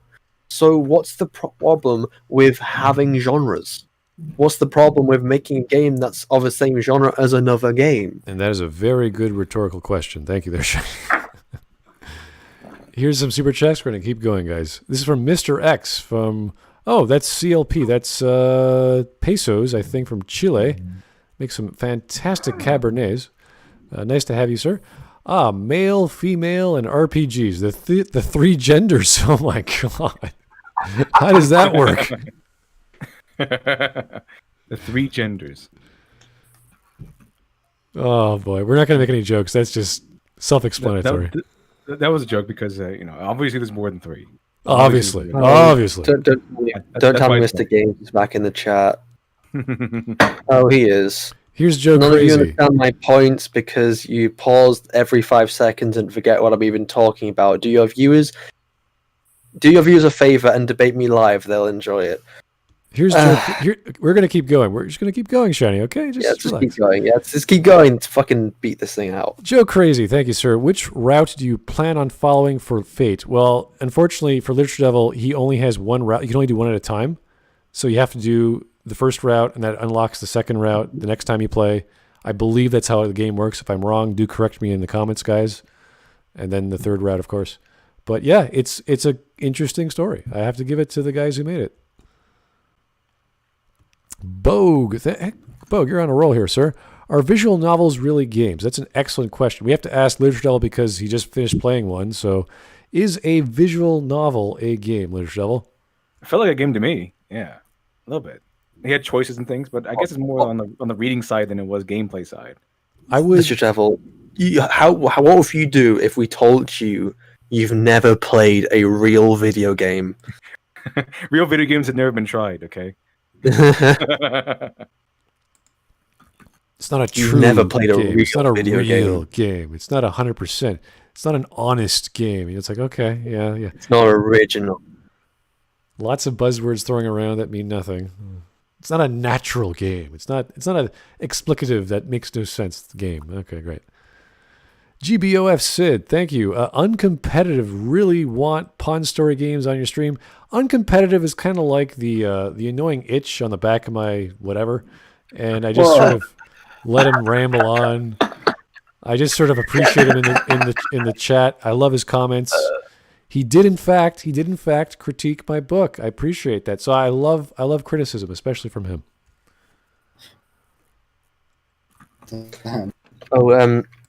LiteratureDevil, just to catch you up, I'm just going to take screenshots of some of his videos. Boy. So There are no LiteratureDevil- genres, bad graphics. There's no such thing as bad graphics. Oh, don't worry, there's more. I mean, there are no genres. Of course, there are genres. Unless you're like in that Patricia Taxon, like a camp where everything is arbitrary, nothing actually exists. What flavor of nihilism are you today, sir? Let's find out. Games are not art. Yes, they absolutely are art. They're an avenue for art anyway. And there's no such thing as a glitch. What? What? And Half-Life 2 is worthless trash. Okay, I can get a flavor of this now. Nothing exists. Nothing exists, and nothing is good. Okay. Obviously, you never played a real game. That one's true because real games have been tried. Like communism. Real communism has never been tried. Yeah. Okay. Sure. Yeah, that's our YouTuber today. So fun, huh? Got to work on the big brain think here. We got to. Why didn't you tell me that they were covering big brain fanboy? So we're covering Patricia Taxon again, pretty much. Well, Wouldn't go that far. Well, Patricia Taxon doesn't jump in our comments and start saying, "Oh, you would be honored if I jumped in and had a conversation with you." all right, I'm being asked to say a word. I have no idea how to pronounce that. Can anyone want to attempt that one from Bogue? Hang on. Let me see. Let me put it to translate while you continue the video. Otherwise, we'll be here for an eternity. I'm just gonna Google what this is. It could be a cultural thing. It could just be a made-up word. It could just be him having fun with our ability to pronounce things. tongue twister that mainly Hispanic use apparently. Oh, Used to teach people who often repeat everything you say, then say some that thing, and you end up winning. Okay. Parangirikutruri. It's a village in Mexico, so So this is this YouTuber, the one we're covering. His name is what? Porn Story Games. I wish What? it was that obvious. Is that the person? It's porn Oh, story. But Pawn- you made it sound like a porn story. Yeah, is this it guy. Porn Story Games. This guy, he wrote. If you just Google that name on the first page of Google, he has an IMDb. I'm going He to give has it a try before we Urban continue. Dictionary. I shouldn't Google that. He's name. got all these Par weird. anga oh god, Paranga ga ikotirami kawaro. I have no idea. I gave it my best go. Oh, thank you, sir. Always nice to see someone try some linguistic skills aside from Glib, because Glib is chilled out right now. Yep. Here's Joe Crazy. Thank you, sir. Of course, glitches exist. How else did Pawn Story come to his conclusions? Yeah, it's a very, very good question. I don't know. We haven't watched that video. Probably won't. But this one's enough for today, I think. Let's see what Porn Chen has to say. Porn Chen. Is that his nickname? I just called him Mr. Games. When you're this big. But what was his Urban Dictionary? Urban Dictionary is busy. God damn it, Urban Dictionary. Sorry, Smud. What was the? Please read out what he put himself in Urban Dictionary. The future of the gaming industry, led by Pawn himself. Pawn Story Games is the name of the company that will both revolutionize video games as well as stories in a way that has never been done before. It is also the first company to make a real video game. And just by the definition of the term "real video game," you know that he wrote this himself, and that this is just him.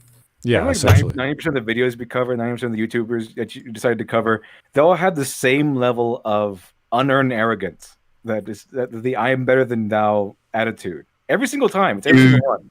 You should have seen the comments he wrote earlier. I don't know what's going on. Why are all these people have such humongous egos?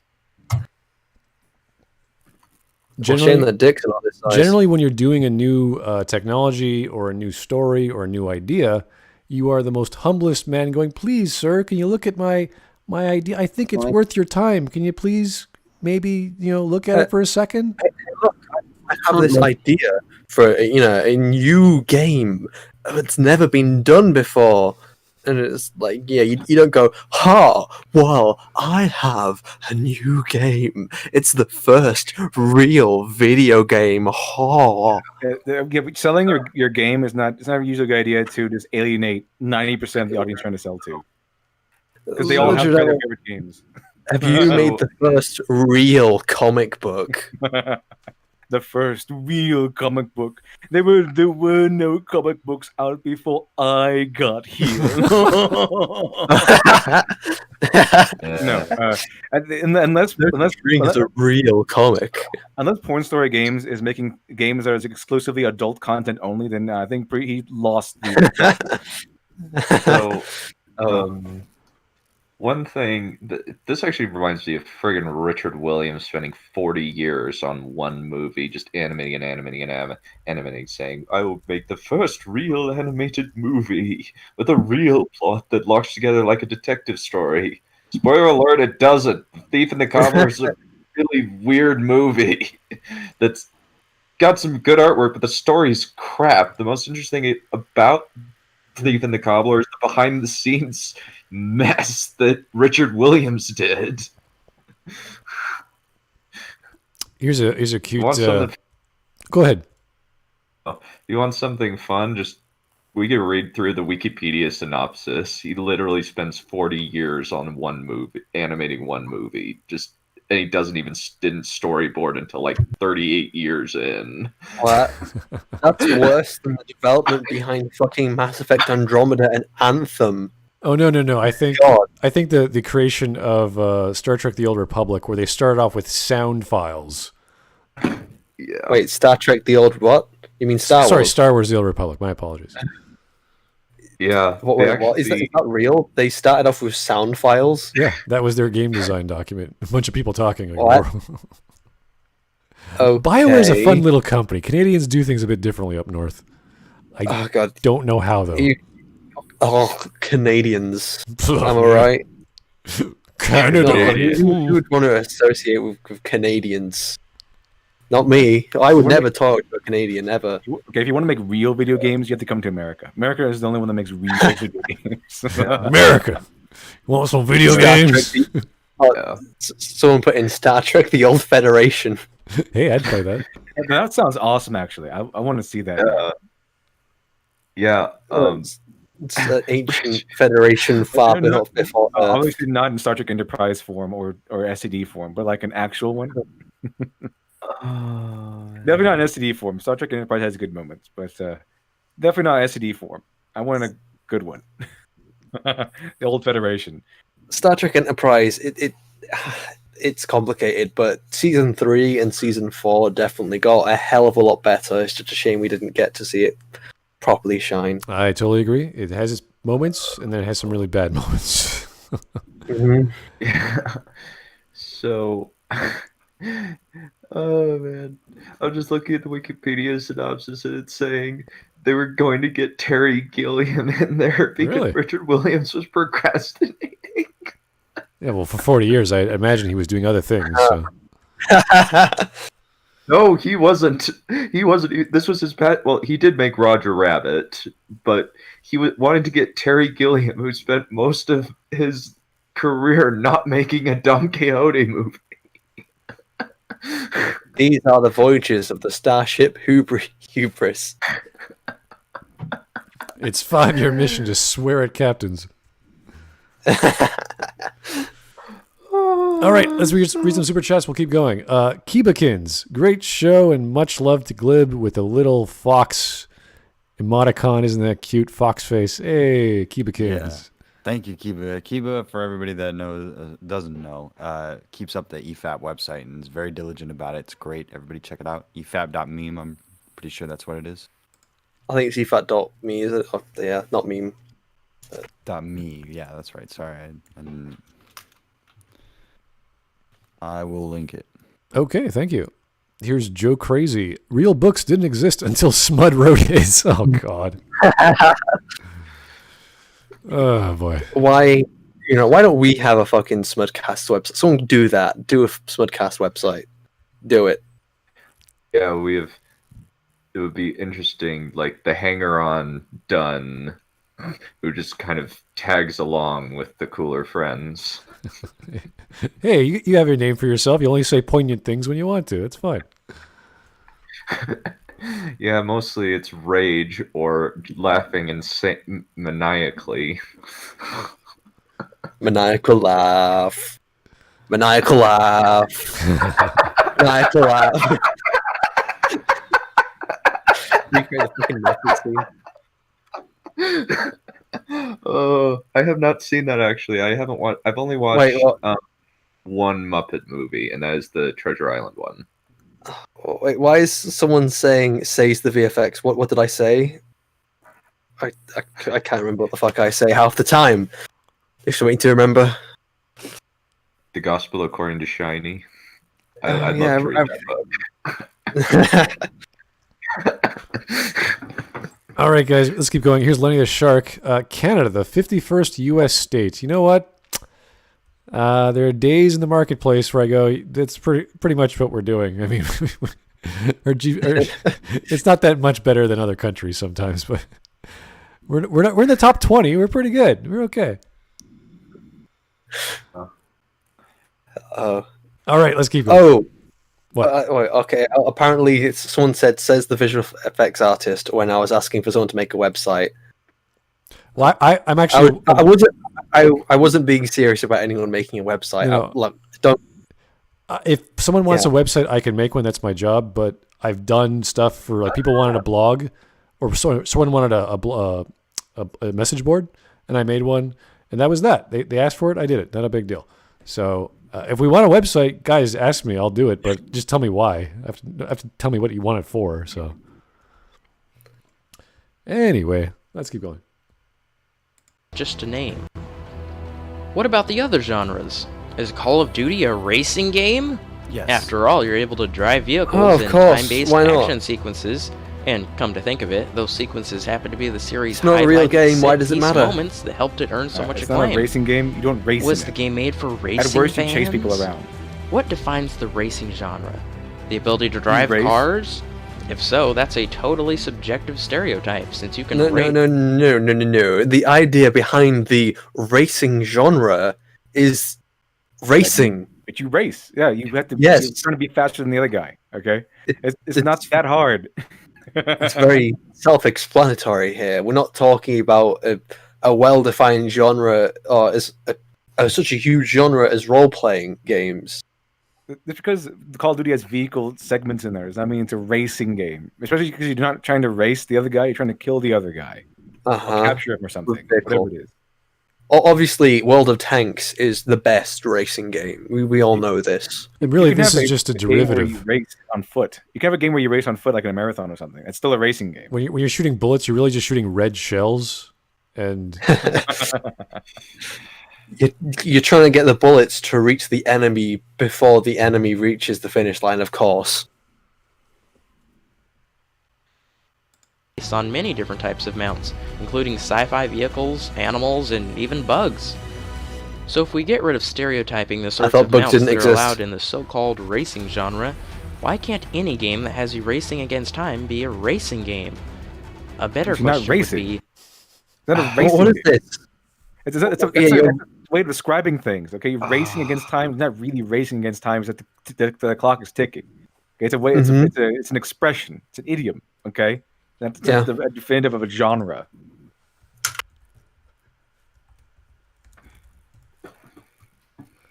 there are many elements in many games from yesteryear, guys. Believe it or not.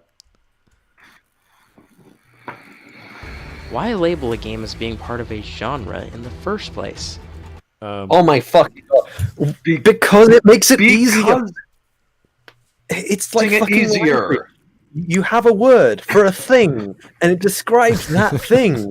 So I describe this wall as a wall, so I can. There's different types of wall I can have, but it just makes it easier to point at the wall and say that is a wall. Like it's easier to point at a video game and say that video game is a first-person shooter, because when you say first-person shooter, the person is instantly going to know what the fuck you're on about. If I say that is a a turn-based strategy game, they're going to know what it means. It means it's a strategy game which you take turns in doing what the fuck you're going to do in that strategy game. So when you go to a bookstore and they have all the genres of the books, and it's literally the genre title on every shelf, like science fiction, romance, fantasy, Harlequin romance, da-da-da-da-da, it's to tell people where to find the stuff they want. I know that's a really stupid way of describing genre, but that's why we have it, to make life easier to describe. That's why we have words, sir. Okay? We have words to describe things in an easier and elegant way than saying, Explain words to you. yeah, this complicated interactive episode that involves technology and an interactive device called a keyboard and or mouse and or joystick with an output device that is both sound, audio, and perhaps visual, if you can see all 16 million colors, has an interactive component involving a first-person perspective, which is not exactly the character perspective, but a character you control within a virtual world. You see how long that took? So I'm very sorry, but I'm going to have to step away for a moment. Something very serious just came up. Take it easy. Oh shit. Okay, go Hope for you're it. all right, man.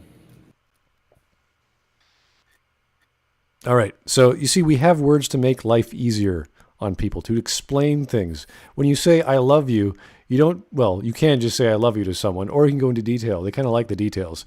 And we have those words to express our emotions and thoughts and devotions to a person or a thing, or maybe a really good piece of steak that you can't get anywhere else in the city. You love going to that restaurant. Oh, this is the best porterhouse I ever had. So yeah, we have lots of words to describe how succulent and juicy and delicious something is, and how scrumptious something is. Absolutely. Absolutely. Oh, Have you ever seen the help show me with Black Books? Ever seen Black Books? At that no, it's a I have British not. comedy. It's pretty funny, but well, unfortunately, I heard the creator went insane after 2016. But however, the main character is a guy named Bernard Black, and he owns a bookshop that he doesn't want anyone to come to. He's like to sell books to people. But his bookshop is all messy. Like his whole personality is a bit messy person. Like there's wasps in his pizza, and there's like all kinds of animals living in his like kitchen and stuff. Is all messy. But the thing is, he keeps his books like that. It's like so in the middle of his bookstore is a table with a big pile of books. He's the one to categorize them. That's essentially what he's saying here. Like we shouldn't have genre. Why even have genres at all? Maybe we should all just be like Bernard Black. Just instead of categorizing things, instead of labeling things so we can find it easier. It's going to just pile on a big pile of books on the table and shift through each of them by story, and take 1,000 hours to get to something we finally like. It's to make life easier, to explain things clearly. That's why we that's why we have words. It's like, what's that thing? It's a spaceship. Wow, what the hell is that? No one ever invented that before. Well, it's a ship. What are words? And it Words goes. are just arbitrary. It's like words don't actually exist. It's like he's never read logic or the philosophy of language or any sort of categoria from any philosopher in the past 2,000 years. It's like, maybe go to school, maybe learn some words. Why even have words? Why tell stories? I don't know. No one has ever made a real language before. Oh God. Here's Joe Crazy. Thank you, sir. Is Mass Effect a visual novel? No, I'd say no. It's a cutscene prone, interactive story. I'd say visual novel. Not is Metal Gear Solid 4? Is Metal Gear Solid 3 and 4? Are they visual novels? They're fun games. I'll give them that. I call them games. I really like number 3. 3 is the gold. Well, I wouldn't say it's the best. I actually like the mobile games the best. The PSP games. It was Portable Ops, Peace Walker, and Peace Walker. Yeah, I think they took Metal Gear Solid 3 because that's where they continued the story. Because MGS4 was just a whole other thing, but Peace Walker and Portable Ops told the story of 3. They fleshed it out more, and they had more game mechanics, and that's what inspired 4 and 5 actually, or was it 5? I think. I'm trying to remember when it came out, but they were excellent.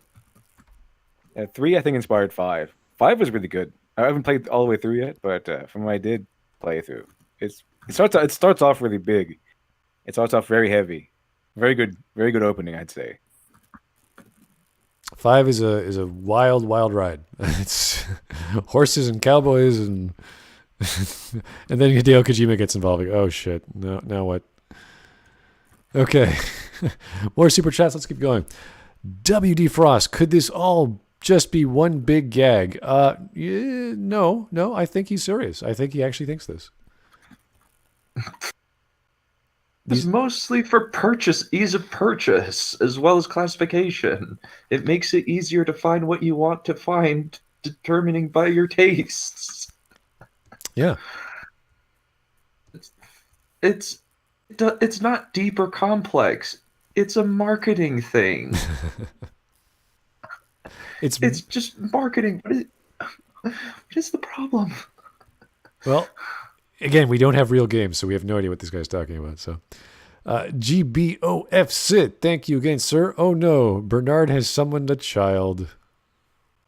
Oh, lovely. Bernard Black. And I see Zach in the chat there saying, we want Sharknado, sir. We are busy working on that tomorrow. It's going to uplift Glib spirits. It's going to drive us all crazy. And then we'll be happy to be breathing at the end of it. That's how happy we'll be. We're like, oh, we're still alive. Our brains are still working. Life wait, is I've worth got it. Got a fresh Yeah. bag of lemon haze sitting in a cupboard. Can't wait to use it. Oh, did you say lemon haze? Yes, Is that a tea? sure. Okay, I don't know what you meant there, sir. I could have been anything in the cupboard, but I have It's- some orange pico, so tea for me. All right, let's keep going. Mentioning genres is okay for gamers to do when referring to specific gameplay mechanics, so as to help their friends better understand a game's content. But what's dangerous is when developers go around using genres as an excuse to find their target audience. This alienates gamers from having a different experience because the target audience inevitably leads to a narrow mindset of what belongs in that genre, when really they're just stealing elements from a specific game. If they're just stealing elements from a specific game, why aren't they then doing everything stealing after that fact? So is it original or isn't it? Like what are you getting at here? You're pigeonholing your audience because you're stealing the name, or you're actually doing something original by just borrowing some of these other elements and then doing your own thing. That's again, you have to have examples to explain, like using Call of Duty here. So it's like, all right, they have a chasing scene in a boat. All right.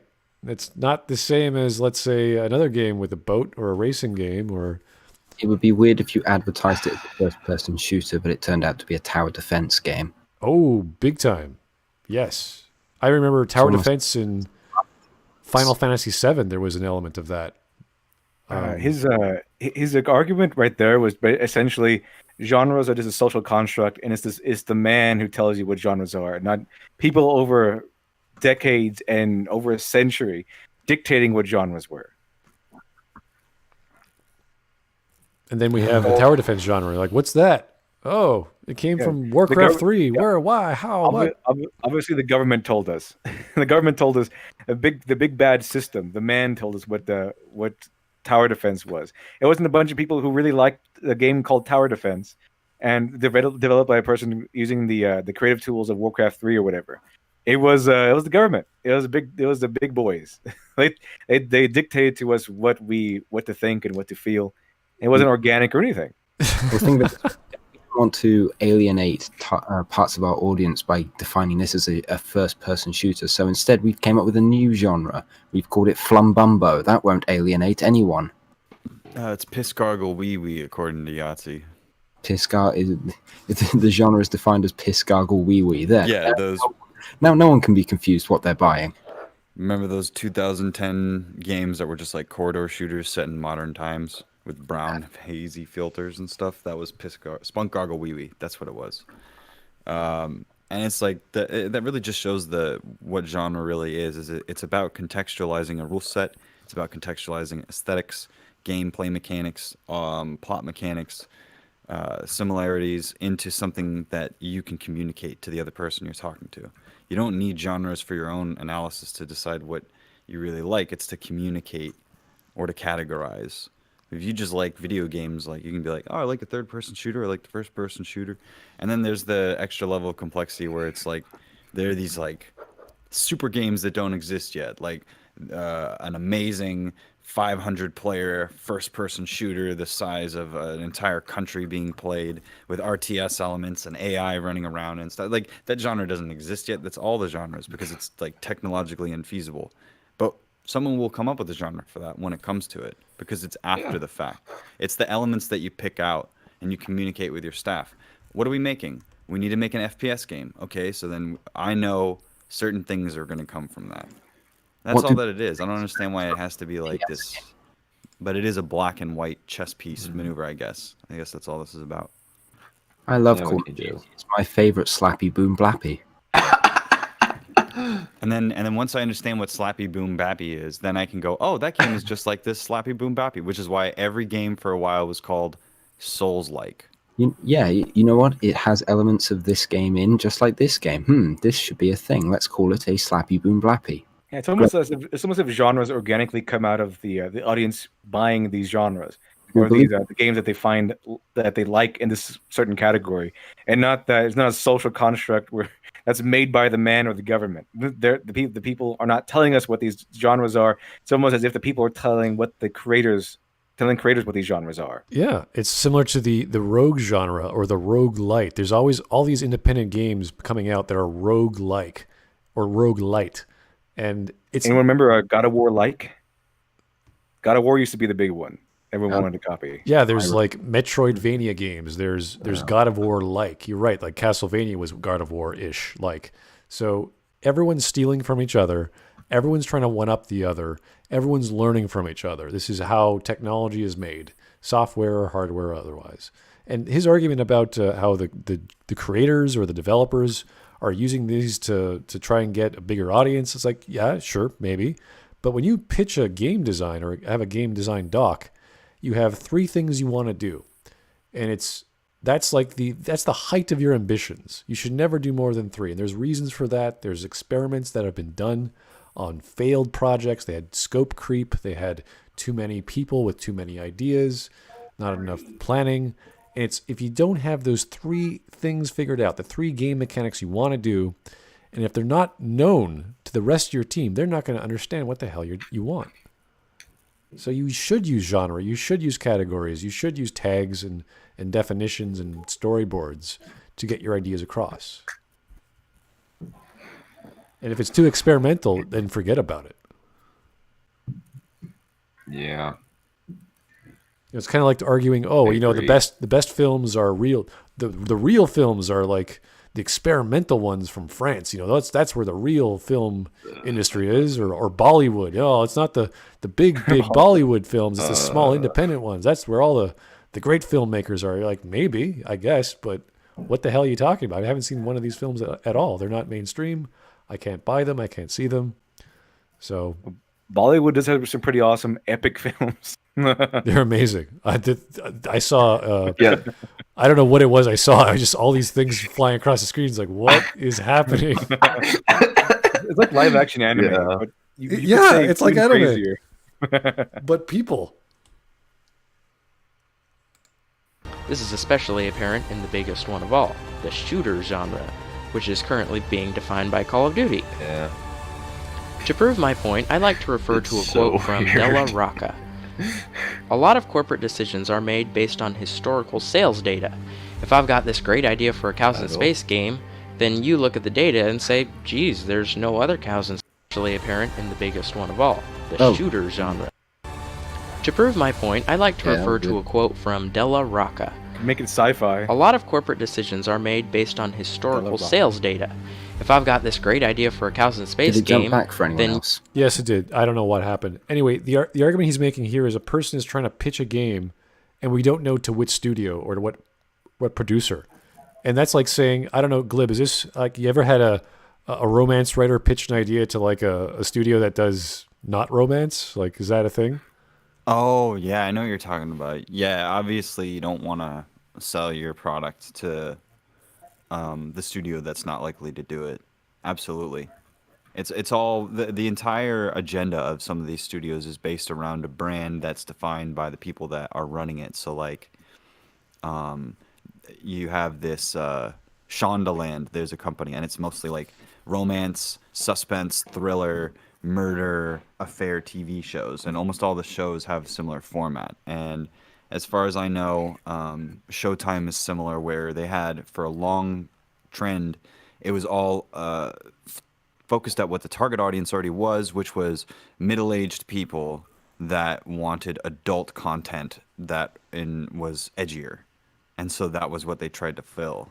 And so if you're shopping your own script around and you have your agent, you automatically go, they will automatically go, this looks like something we should take to A24. And you go, okay, fine, yeah, or Annapurna, or whatever it is, and you go directly to the source. And that's why people can get really upset if one or two don't take it. It's a lot like college applications. You got to go where they want you.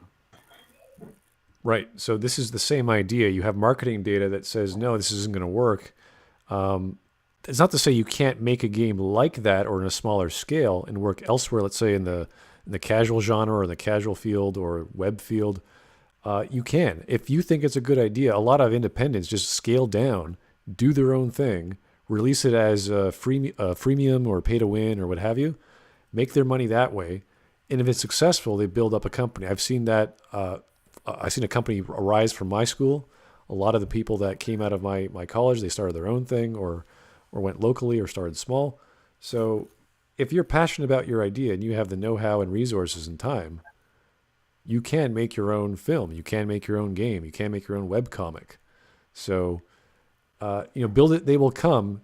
It's the same with YouTube. You keep producing content people want, they'll keep watching it. If you have a small production studio, a bunch of friends, maybe just one person making a web game, keep making iterations of that game. I'm sorry, but I'm back. Sorry, I had to leave so suddenly. You good? Yay. Everything good? Yeah, it's something I can't get into right now, but maybe off stream. Yeah, go. It's fine. All right, but you'll be all right. fine. Cool. All right, so we just concluded that this statement he's making is based off the production studio or the publisher or the developer studio that is specific to the actual product they want to make, and they want the money they want to spend to have you make your idea. So it sounds as if this guy does not know the business side of things, and he's just trying his best to make a point. So what did I miss, by the way? He was trying to explain how Call of Duty was the guys who are making all the first-person shooter standards, which is probably true. And this is one of the people from, is it 343 Studios, or I can't remember the name, saying that this is one of their quotes of, you can't just do anything. You can't just make your own game. You have to have the proper money and marketing behind it, which is true. You can't just do anything. You do it independently, you kickstart it, or you find the right angel investor or whatever to get it going. Oh, Punished Berserker said, "Damn, Shiny executed Order 66 pretty fast." That was it. I got it. Execute Oh, Order 66. oh shit! Oh, sorry. Execute Gotta Order go. 66. Off we go. We're back. We are back. Order 66. Gotta go kill some people. GBOF Sid, thank you, sir. End of Evangelion, or How I Learned to Stop Worrying and Love the Bomb. Oh, what is it? What a beautiful little... I like that one. That's beautiful. If anyone knows the movie reference, oh, fantastic. Criminal Imagination, thank you. If sports games don't exist, then I guess the sports those games are based on don't exist. Logically speaking, you would be true, but... No one's ever really played football. Football isn't real. I mean... Nothing exists, nothing matters, and nothing exists at all. It's all big imagination. I gotta get going, guys. So I'll have to catch you guys later. Talk to you later, Thanks for Dan. having me. Maybe. Okay. All right, see ya. Mm. Let's keep going. You look at the data and say, geez, there's no other cows in space games. There's no history, there's no competition, there's no past examples. There's just no data to support us giving you $20 million to make your cows in space idea. Developers are shooting themselves in the foot by viewing you as a statistic. If genres don't exist, then there's nothing stopping me from liking something other than what I've got. Okay, he just confused developers with producers. So there's a big difference. The developers make the thing. The producers give you the money to make the thing. So, and the resources as well. So, big difference there. Again, if you really believe in your project, it doesn't matter. You're going to make that thing. You're going to pitch it to whomever, and then you're going to give up, and you're going to just sit down and say, hey, guys, let's do this thing. Let's do it. Either burn the midnight oil or get a Kickstarter going, and that's that. You get and you make your thing. That's how it goes. That's any project, though. That's not just gaming. Gaming is about 4 times more complicated, but it's still the same idea behind any startup, anything like that. If only someone would offer it to me. I'd jump over to a well-made racing first-person shooter or a third-person flight simulator puzzle game any day if developers would get their creative juices flowing. Well, yeah, nothing's stopping them from doing that unless they have the idea. It's the only thing that's stopping them, is having the idea. Developers aren't creative, apparently.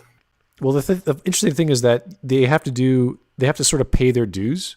Like if you look at Interplay or Black Isle, they were forced to do whatever D&D license was, and then they finally did the thing they wanted to use it with. Same with BioWare. They did Sonic game. They did a bunch of other crap. Like you have to make a crappy game that's going to sell, or a game that you don't want to make that's going to sell, and then you could prove to your publisher, hey, we can sell this. We can sell stuff. Oh, really? Yeah. Okay. We want to do. Here's a bigger idea that's going to work well. So like doing the KOTOR thing, that was a pitch that no one thought they could do. But because it was a Canadian studio and they were small and cheap, oh, Canada, yeah, great, no problem. Half the cost, no taxes, fantastic. So that's the same thing with the movie industry in Toronto.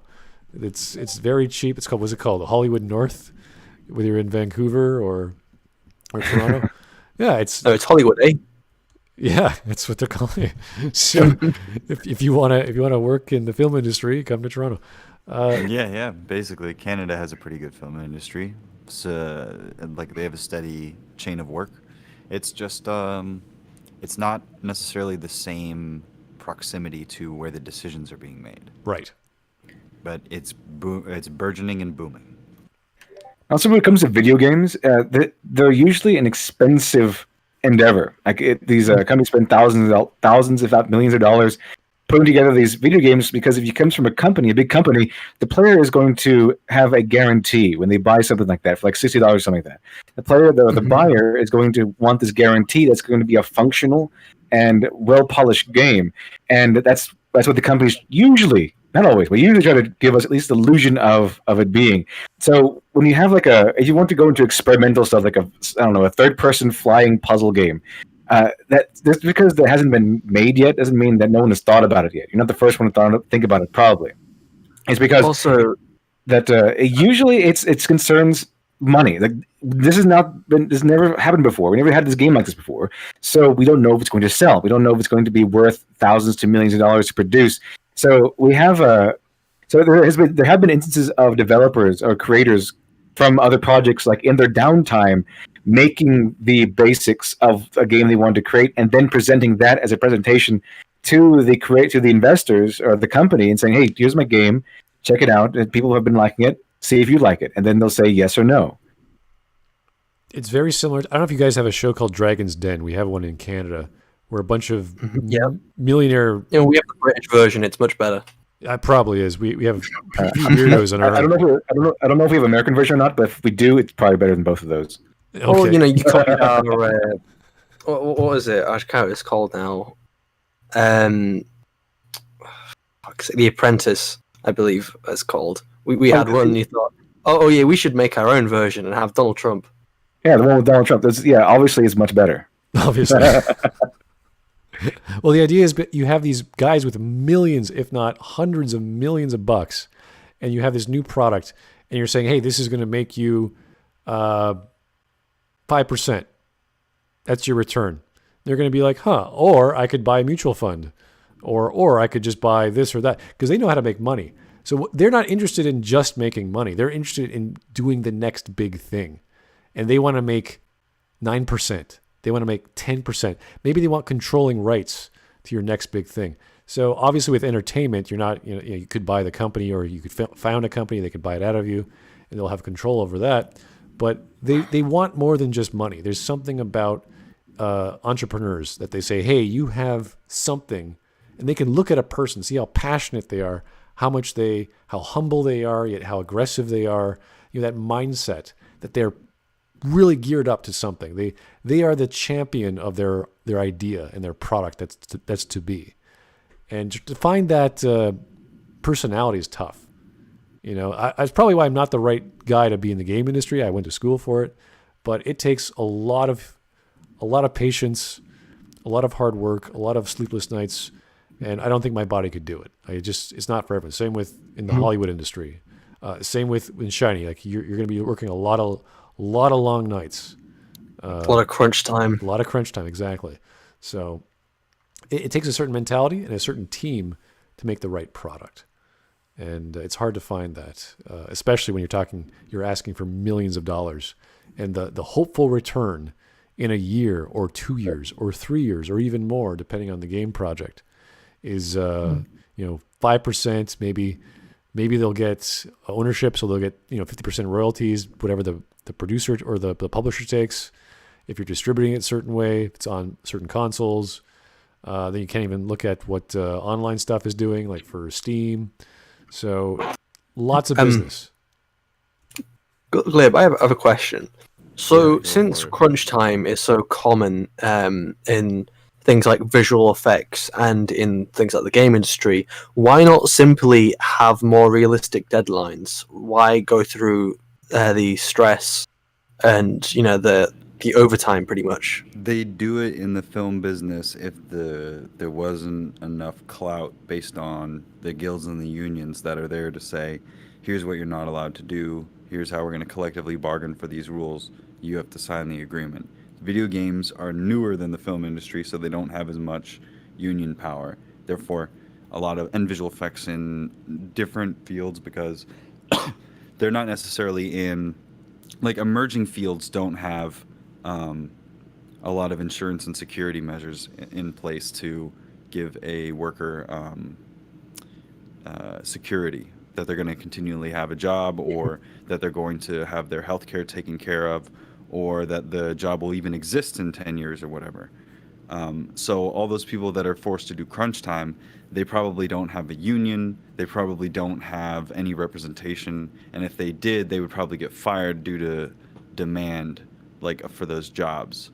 It's a market of people that are trying to get in. It's not a market of like there's any lack of people that can do basic visual effects work, unfortunately.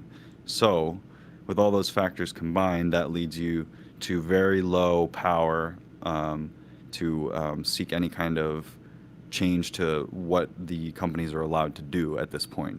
There would have to be some sort of movement where all the game developers and all these different people funded one group that could then collectively bargain for them. Unfortunately, it's kind of the way it is. All right. Also, it's such a something I was planning on saying earlier. It's so strange that he's like tries to make the accusation that people who make games these days aren't creative. That was a very strange thing to say. Yeah. Why are they not creative? Oh, because they make games that within a certain genre. It's like, so what? Oh, okay, when someone you're trying to say that a universe like Mass Effect, at least with Mass Effect 1, it wasn't creative just because it was a science fiction, just because it was part of a genre that was already this, that, or the other. Like, what is you trying to say? Yeah, like the third-person shooter is suddenly a bad idea because of genre. It's not really an argument. You're just saying, well... Or because it's been done before, at least, right. What he's trying to say. I want more Mass Effects-like games, not necessarily science fiction, but I just want more experiences on that scale that are well thought out. At least the first game. Look, here's something I enjoy. I want more of it. Yes. I want it in different ways. I want just it to try new things. I want to do this, that, and the other. And then, you have these other games that say, hey, look, that's a good idea. Look, there's someone over... just say, oh, look, there's someone over there who's made a game called Halo, and they've implemented these things. Maybe we could try and take what they've done, and we apply these ideas, and we do this, that, and the other, and we put it in a certain setting, and all of a sudden we have this, space shooter explorer game, and we want to apply this. It just keeps going, and you can say, I can't remember what year did World of Warcraft come out. So late 90s? World of Warcraft. Yeah. Okay. So, it was released in 2004. Okay. So maybe it was. Okay. So, I think there were other MMO games, but someone said, "Hey, look, there's these MMOs that have these certain functions, these certain gameplay mechanics. We take them, we put them in the Star Wars setting, and we make it so you can create your own character in this universe. You can become whatever you want to become. You can become a bounty hunter. You can become a commando. You can join the rebellion, or you can join the Empire. You can be a dancer. You can be a mechanic. You can be a pilot. You can do anything this want, and this whole galaxy is at your fingertips." And it's like, well, yeah, that is, and the game's called Star Wars Galaxies. It was a real game that was developed, and it took a lot of inspiration from, other MMOs that had came before it, and it said, hey, look, we can take these things that have been done before, we can do it in our own way, and we can do it with our new, interesting ideas. And they did, and it was a massive hit until they did the fucking combat update and the new game experience that everyone hated and eventually killed the game. But still, the initial game was absolutely brilliant, and it was wonderful. It was like nothing that had been done before. The things that take inspiration from it was so far removed. It was nothing like World of Warcraft, which came out, I think, a little bit after it. Yeah, I agree. They'd actually make a lot more money if they stopped copying each other in order to get a slice of an audience, like the Call of Duty audience or any other game's fan base, because then they would have a totally new audience all to themselves. That doesn't Which imply may- more money. That just means you Yes. made something that no one was expecting. If you can make anything that no one was expecting, obviously you're going to make more money. But that's like, who's going to make the next Tetris? Like, who's going to make the next Doom? Right? The thing is, I do agree to an extent. There are higher ups in certain companies that want a piece of the pie. So, like Overwatch is an example. There's been, I think, several failed Overwatch like type games. You know, where it's very hero based, this, that, and the other, because they wanted a piece of the Overwatch pie. But they didn't do anything new. They didn't do anything creative. And to an extent, this has also been happening with Fortnite, because Fortnite's been a big thing. People have been trying to take a bit of that. But just because, you know, there are people, you know, higher ups in certain companies that want a piece of a certain pie, that doesn't necessarily mean that taking inspiration from something that's already been done before and applying it with new and original ideas is anyway bad just because it's with the same genre. And people often lament on the fact that all these greedy game companies, they don't want to spend millions of dollars on creating this product and investing in this idea has never been proven or tested before. They always look at the downside of it. Like these corporate entities, they don't want to invest money into things they can't. That's not a sure thing. However, on the other hand, they're there. Like if you want to, this game developers have done this before. Creators have done this before. Like I said, mentioned earlier, just create something, put it before them, and you know, give them what they want. Because the guys with the money, convince them that it's in their best interest to invest in your game, and it's possible. So if they weren't there, yes, the bad side is they won't invest in the games that they don't think will bring them a return. However, the money is there to games that they think will give them a return. So you get things like Assassin's Creed, which was a very ambitious game, and it got kind of funded by the companies also. So they always dictate they always bring up the bad part of this whole dynamic, but they never come and put in the good part of it. Never come in and say, hey, that money's there and they're willing to give it to people if that person proves to them that this is a viable, lucrative idea. And if you can't, then there's no reason why they should give you your money. I mean, you're not entitled to it. Assassin's Creed is a great example because it takes the open world roaming concept and then throws in parkour and then throws in assassinations and a whole story around. Like it does a lot of things. Yeah. And it's a very ambitious project. Yeah, to begin with. Like nothing is like Assassin's Creed was there before Assassin's Creed came along. The collision detection was brilliant. Like the first time you saw that, I was like, wow, I'm walking through a crowd. I'm not like running people over. I have states of walking, kind of like with Metal Gear Solid. You could crawl, you can run, you can like slowly move. Walk, run. And everything was climbable. That was one of the big selling points. Everything was climbable. You didn't really see that. You didn't see that often in games like that. May or may not include the Call of Duty audience. Come on, people, this is common sense. Look at the so-called flight simulator genre, or the racing genre. Both are in stark disrepair because no one is willing to break competition with their counterparts and create something unique. Okay, do I need a racing genre to be different? No, I want the same cars I want that came out last year on my Project Gotham or whatever. I would.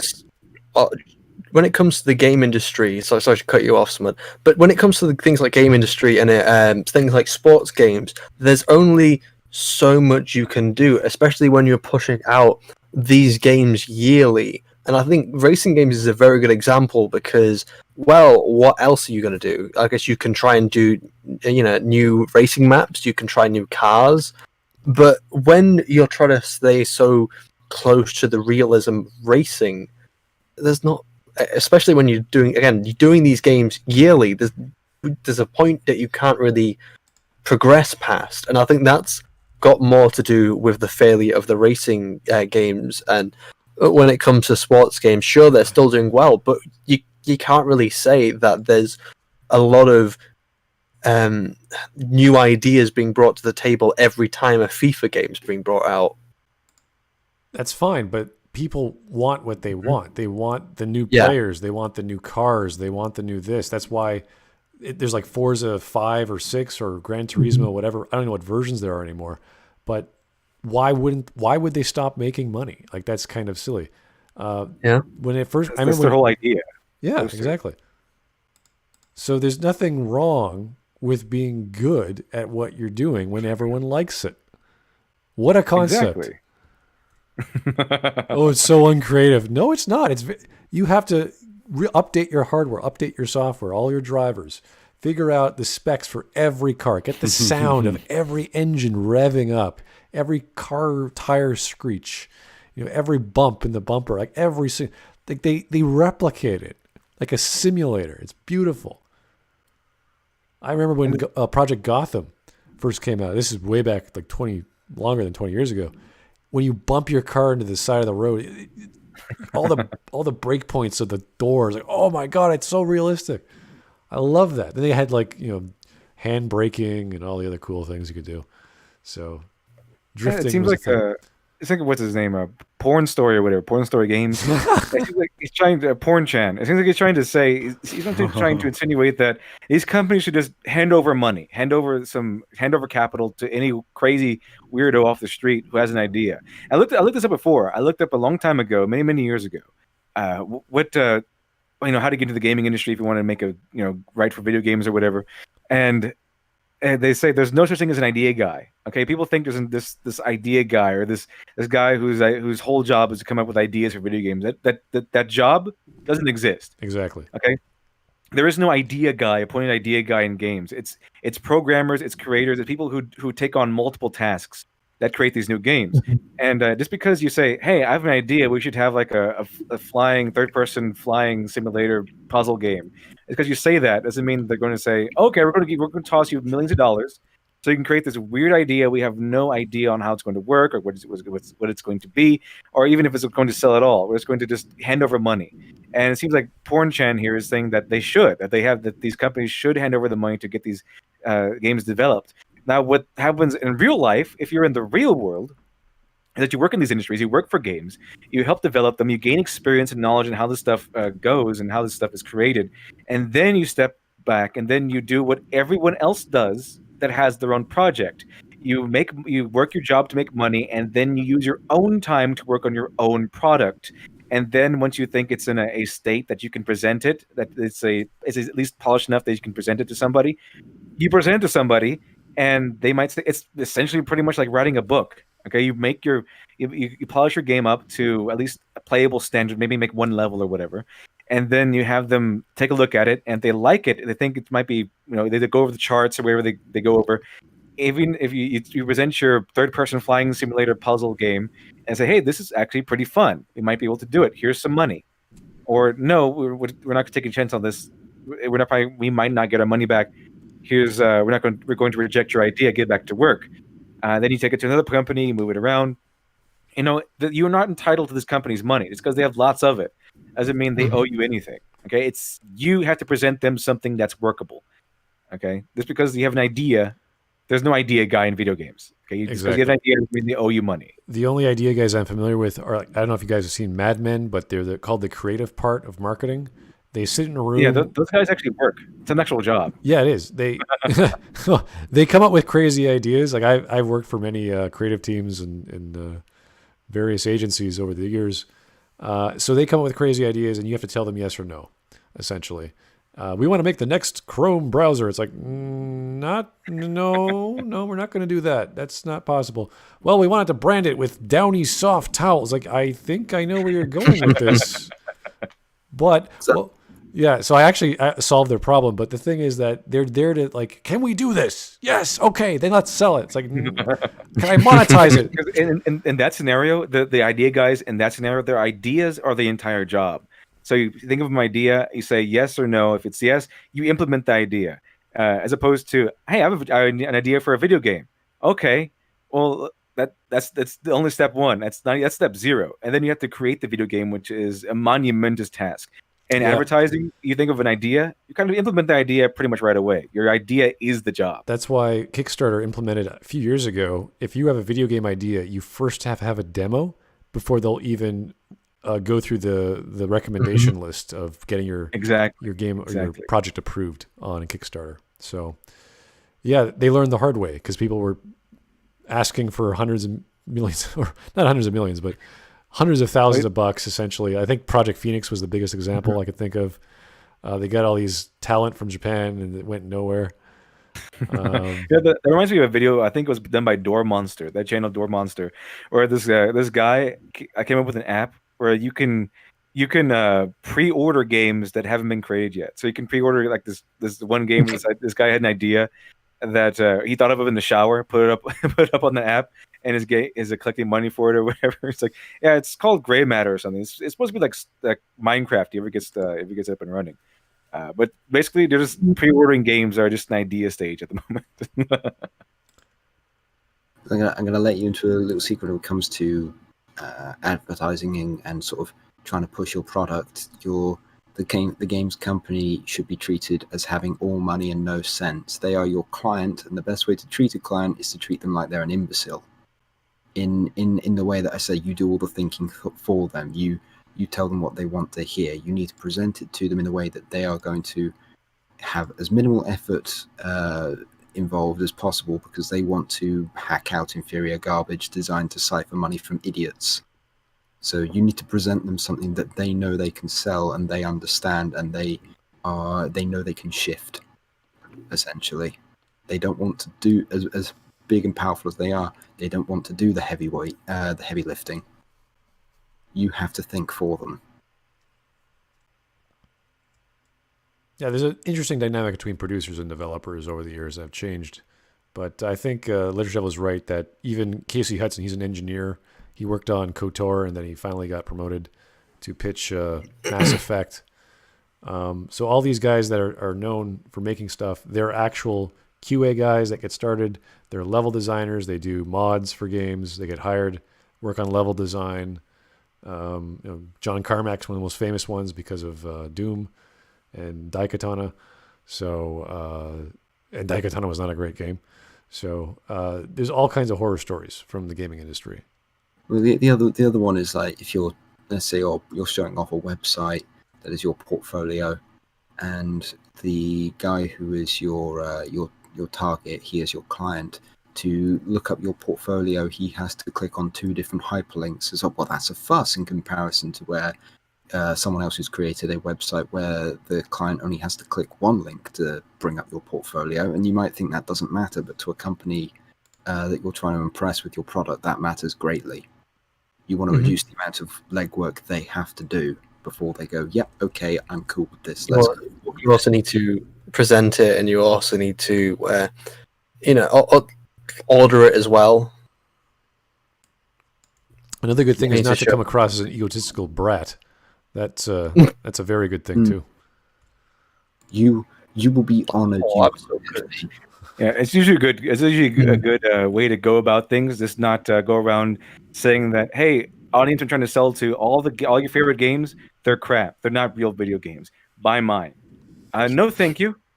You'll be honored to have a conversation with me. Oh. That's like the Marvel DC creator way of selling things. You're not good enough to buy my stuff. Don't like my politics? Well, I guess I'm out of a job tomorrow. Don't buy my book. If you don't like my politics, don't buy my book. Oh, no one bought my book. You're all bigots. Okay. Oh boy. It's not my fault. It's not my fault that no one sold bought my book. It's all your fault. You're all bigots. It does kind of like just kind of off on a top like tangent. It is extremely strange to me that the purpose of a product is to make money. Well, how do you make the most money? Okay, you try to make it appeal to as much people as possible, and the way you make it appeal to as much people as possible by not dividing your audience by politics, because what is the point of that? They seem to think that the point of having creating media is to make some kind of political statement, when it's really not. It's there for entertainment purposes, and if you're failing to entertain people, they're not going to go and enjoy your escapist entertainment. Here's a super chat, and then we're going to keep going here. From GBUF Sid, thank you, sir. I have an idea of game. It's a simulation about a bunch of cows having an existential crisis and eat people, but at least is a better than Uncompetitive's idea of space cows. Oh no. Southpaw's here. When we're talking about uncompetitiveness, we let him just say whatever he likes. He's always a friend of the channel, so. Southpaw, how's it going, buddy? What's new in your world? Southpaw's dead. Southpaw's dead. Okay, we'll keep going. Oh, he's there. Oh, he was here. Oh, He popped in now. Might be The dead. ghost of Southpaw. Press F in the chat, I guess, for he's Southpaw. probably guys. he's probably having mic issues. He's back now. Phantom Oh, and policy. he's gone. I think he's probably having issues with his mic. Okay, we're going to read a super chat and keep going. Phantom Paul will join us soon. Apparently, I missed the super chat. Let me just scroll back up. Joe Crazy, thank you, sir. Now that you guys are going to stream Sharknado, what are the chances of there being a reading of Homestuck in the future? Oh man, I forgot. I forgot we're doing the Sharknado thing. Yeah, so it's tomorrow. Wow. Tomorrow. This It's is not a going to be crazy streamed though. weekend for me. Holy shit. How's it going, guys? Hey. Hey, how do I sound, by the way? Little muffled. You but sound fine. like you're on mobile, but it sounds all right. Yeah, I'm definitely on mobile. Yeah, I just wanted to add on to what I heard Shiny talking about a few seconds ago. Yeah, basically, I do believe in creative freedom. I do believe that artists should be allowed to create the art that they want to make. The thing is that when they're making a story that is meant to be sold, they're also making a product. They're not just an artist anymore, they're also a capitalist. So you have an audience, you have customers that you have to please.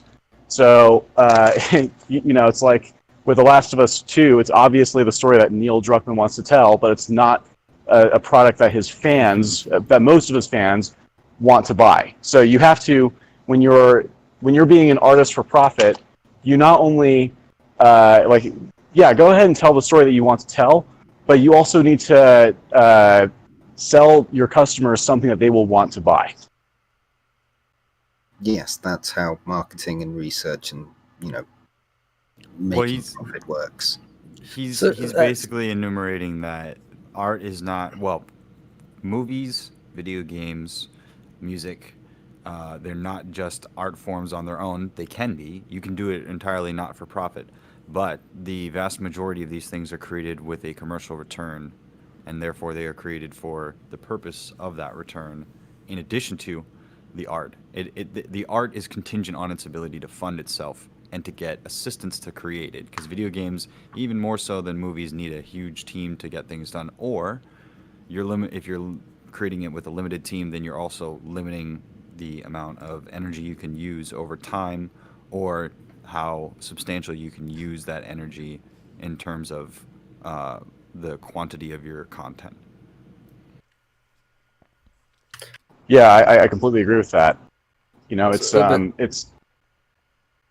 Southpaw, I have a question. Do you just listen to these streams and then just kind of jump on whenever you feel like you want to say something? So I'm actually at work right now. We're closing up the store, and so I was like, it's after hours. I can put earbuds in. And it's like, oh, Smud's streaming, so I'm listening to the stream, and then I heard what you were saying there, and it's honestly something that I've been talking about, on Twitter as well as with people over Discord. So I just wanted to quickly go over it.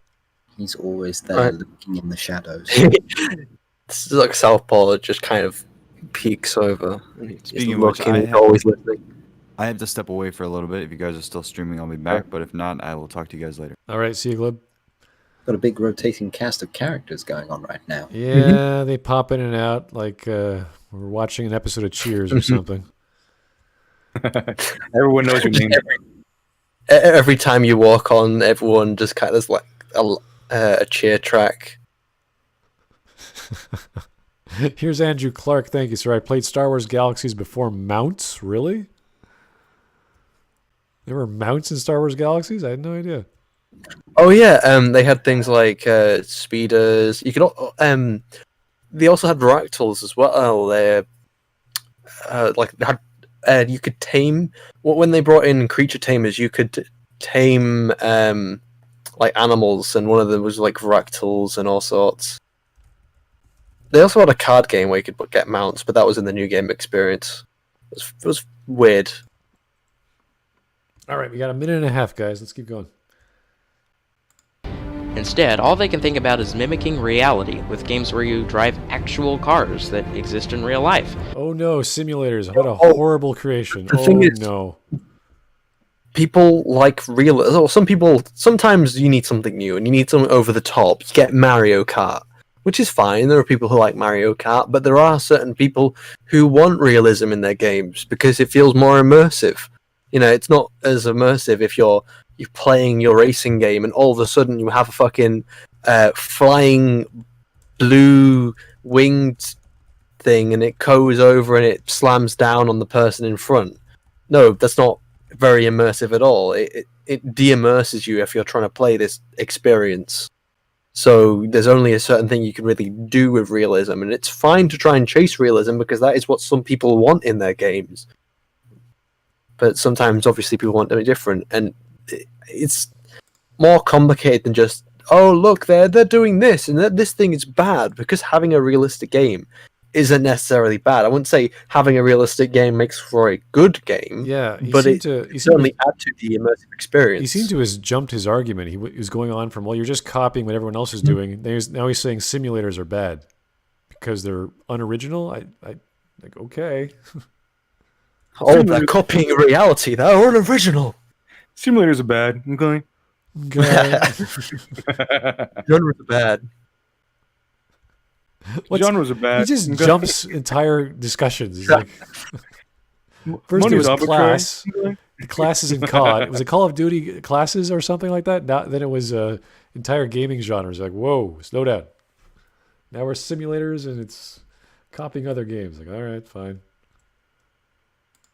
With all their restrictive and unbalanced elements of play that could never make for a balanced experience. Or they let you... that. Why? How? Why is a simulator unbalanced? Tell us. Which simulator? Give us an example, sir.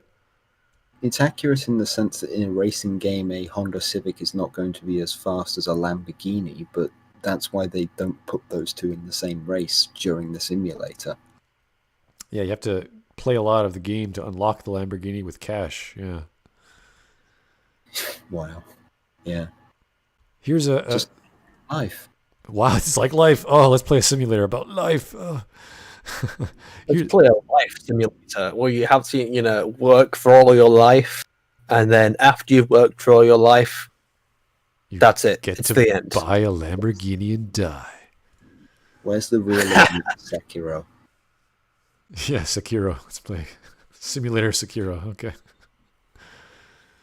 Mr. X from Chile again. Thank you, sir. Super Smudboy Kickstarter when? What genre? I don't even know what the hell that's going to be. I don't know. Super Smudboy. Can we create a fighting game where we all have different characters? Oh, instead of fighting, we just throw words at each other in an argument. And every time you throw the good argument, it's like you lose a bit of health. Words are violence. Smug boy there in a daze and goes, finish him, and Shiny just yells arbitrary at him. Arbitrary. You win. Projection. No, it's Smug boy just starts screaming. Okay. You you have Jack saying, and then Smudboy just comes and like after finally defeating him, it's like finish him, and it's like this. The Last Jedi is bad. It's like ah! More like me banging my head against the wall for 5 hours. Oh, Hume would disagree with you. Ah! His face is melted Any- off his skull. any kind of disagreement, they just take damage. Can someone I disagree. just create some Street Fighter sprites of us? That'd be great. Someone's already done. Sophistic Autistic already did kind of what was it, Mega Man versions of us. Oh yeah, I remember that. That was crazy. Oh, he's really good That at was that. adorable. It was adorable little me. I remember he It's used to not- do like 5 a day. It was he just kept going for 3 weeks. You fly a military aircraft in an imitation of the sky, with no engagement anywhere, no obstacles to dodge, no environment to explore, nothing, since it's all just empty space. What? How can you craft a game with that? What the hell is he talking about? Is he talking about like what? What do you mean empty space? A flight simulator? Can But we run you- back? you've- I'm confused. Yeah, I think we need to run back a little bit. Can we run back to the car realism bit and see what the fuck he's saying? All their restrictive and unbalanced elements of play Bit that could further. never make for a balanced experience. Craft in an imitation of the sky, with no unbalanced elements of play that could never make for a balanced experience. Or they let you fly a military aircraft in an imitation of the sky, with no engagement anywhere, no It's a game called Microsoft Simulator. Or sorry, Microsoft wait, Flight wait. Simulator. They actually have games where you just fly a plane, and that's it. It's been very And popular. people enjoy it. The realism of flying a plane, and there's also a lot of fun things you can do just messing about. Like there's a YouTube channel called Air Force Proud, and he pretty much just does nothing but mess around on Microsoft Flight Simulator because it's funny.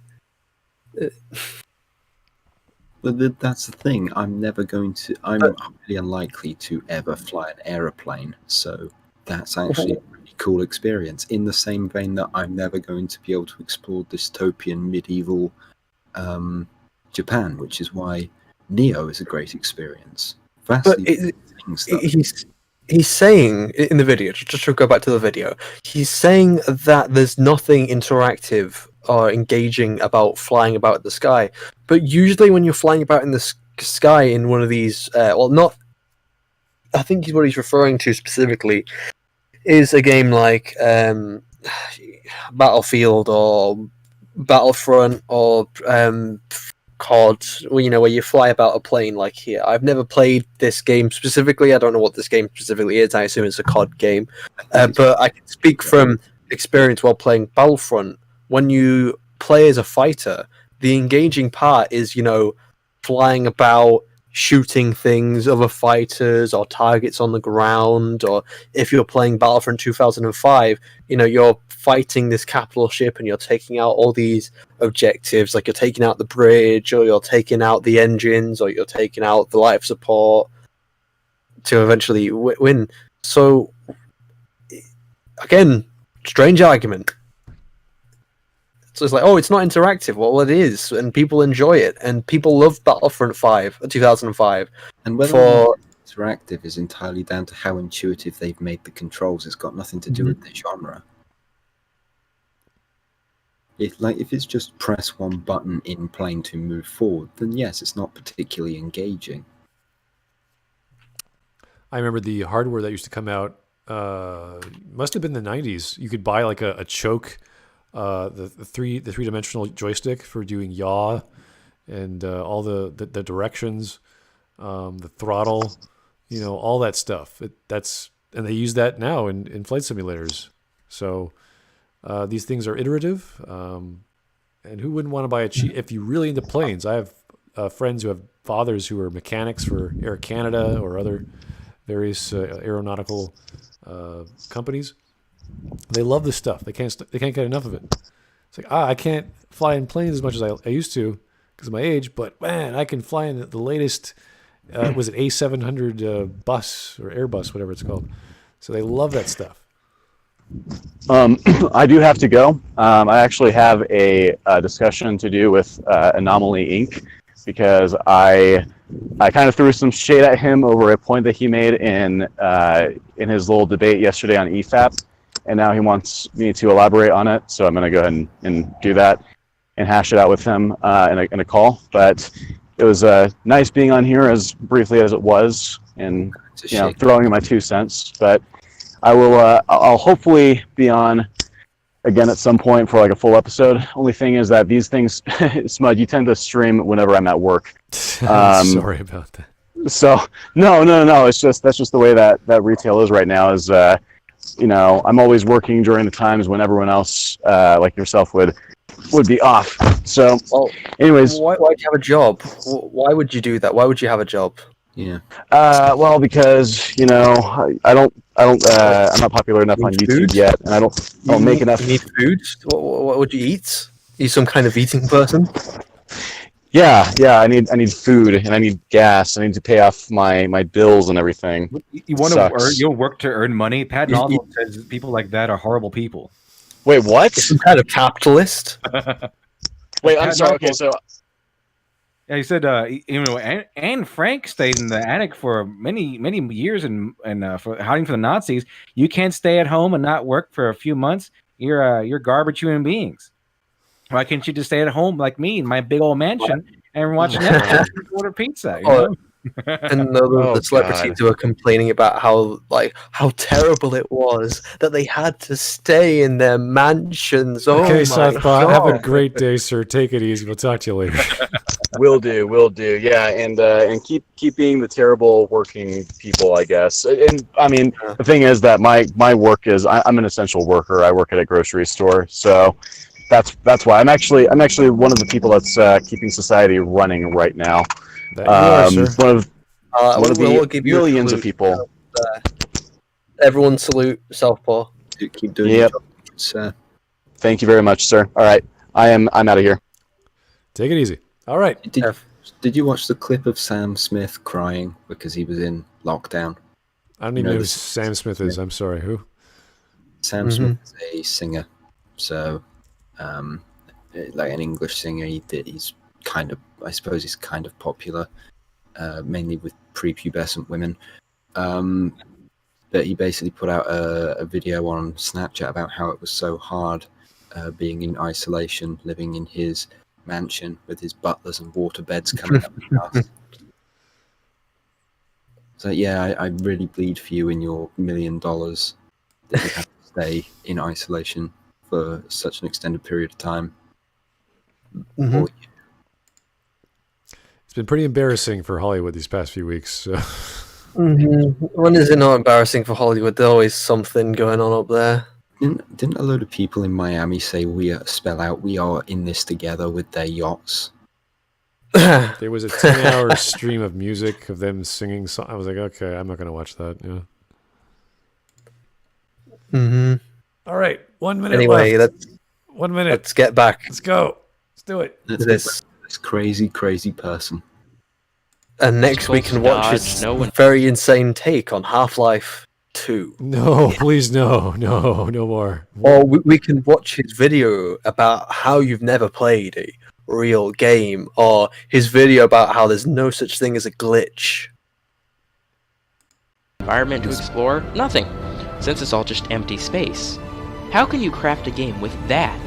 You don't have anything to work with. What do you mean you don't have anything to All work the game with? You have developers are fucking competing with planes! each other in this tiny, confined space that has You no have potential. fucking and they planes to think fly that's about. good How is that business. nothing?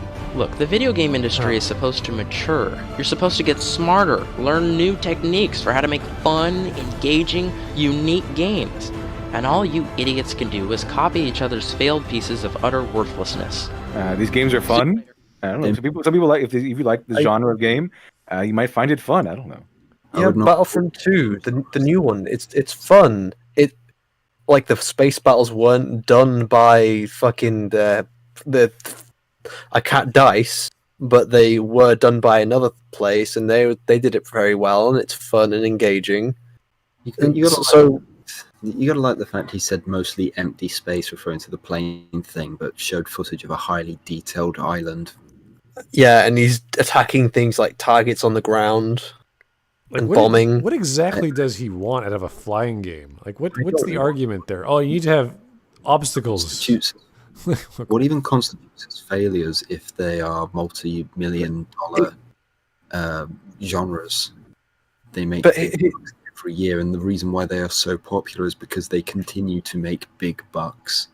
Regardless of how creative that is not failure. They make money. That is success. Someone in the eyes of is getting pleasure out of playing simulators where you just fly around in the sky. Okay, good for them. More power to them. You found your joy. Bravo. I see nothing wrong with this. But the thing is, he's making these broad strokes over the entire gaming industry. I think, yes, some of these points could be relevant towards games like Call of Duty and Battlefield, sure. But you're painting these huge strokes over the entire industry. This huge industry so you're putting Mass Effect, you're putting XCOM, you're putting Call of Duty, you're putting No Man's Sky and Stellaris and Empire at War. All these games you're painting with the same brush, and which some of these games are huge AAA games. Some games are smaller games. Some games are this, that, or the other, and they're all different with their own different contexts and different amounts of creativity behind them.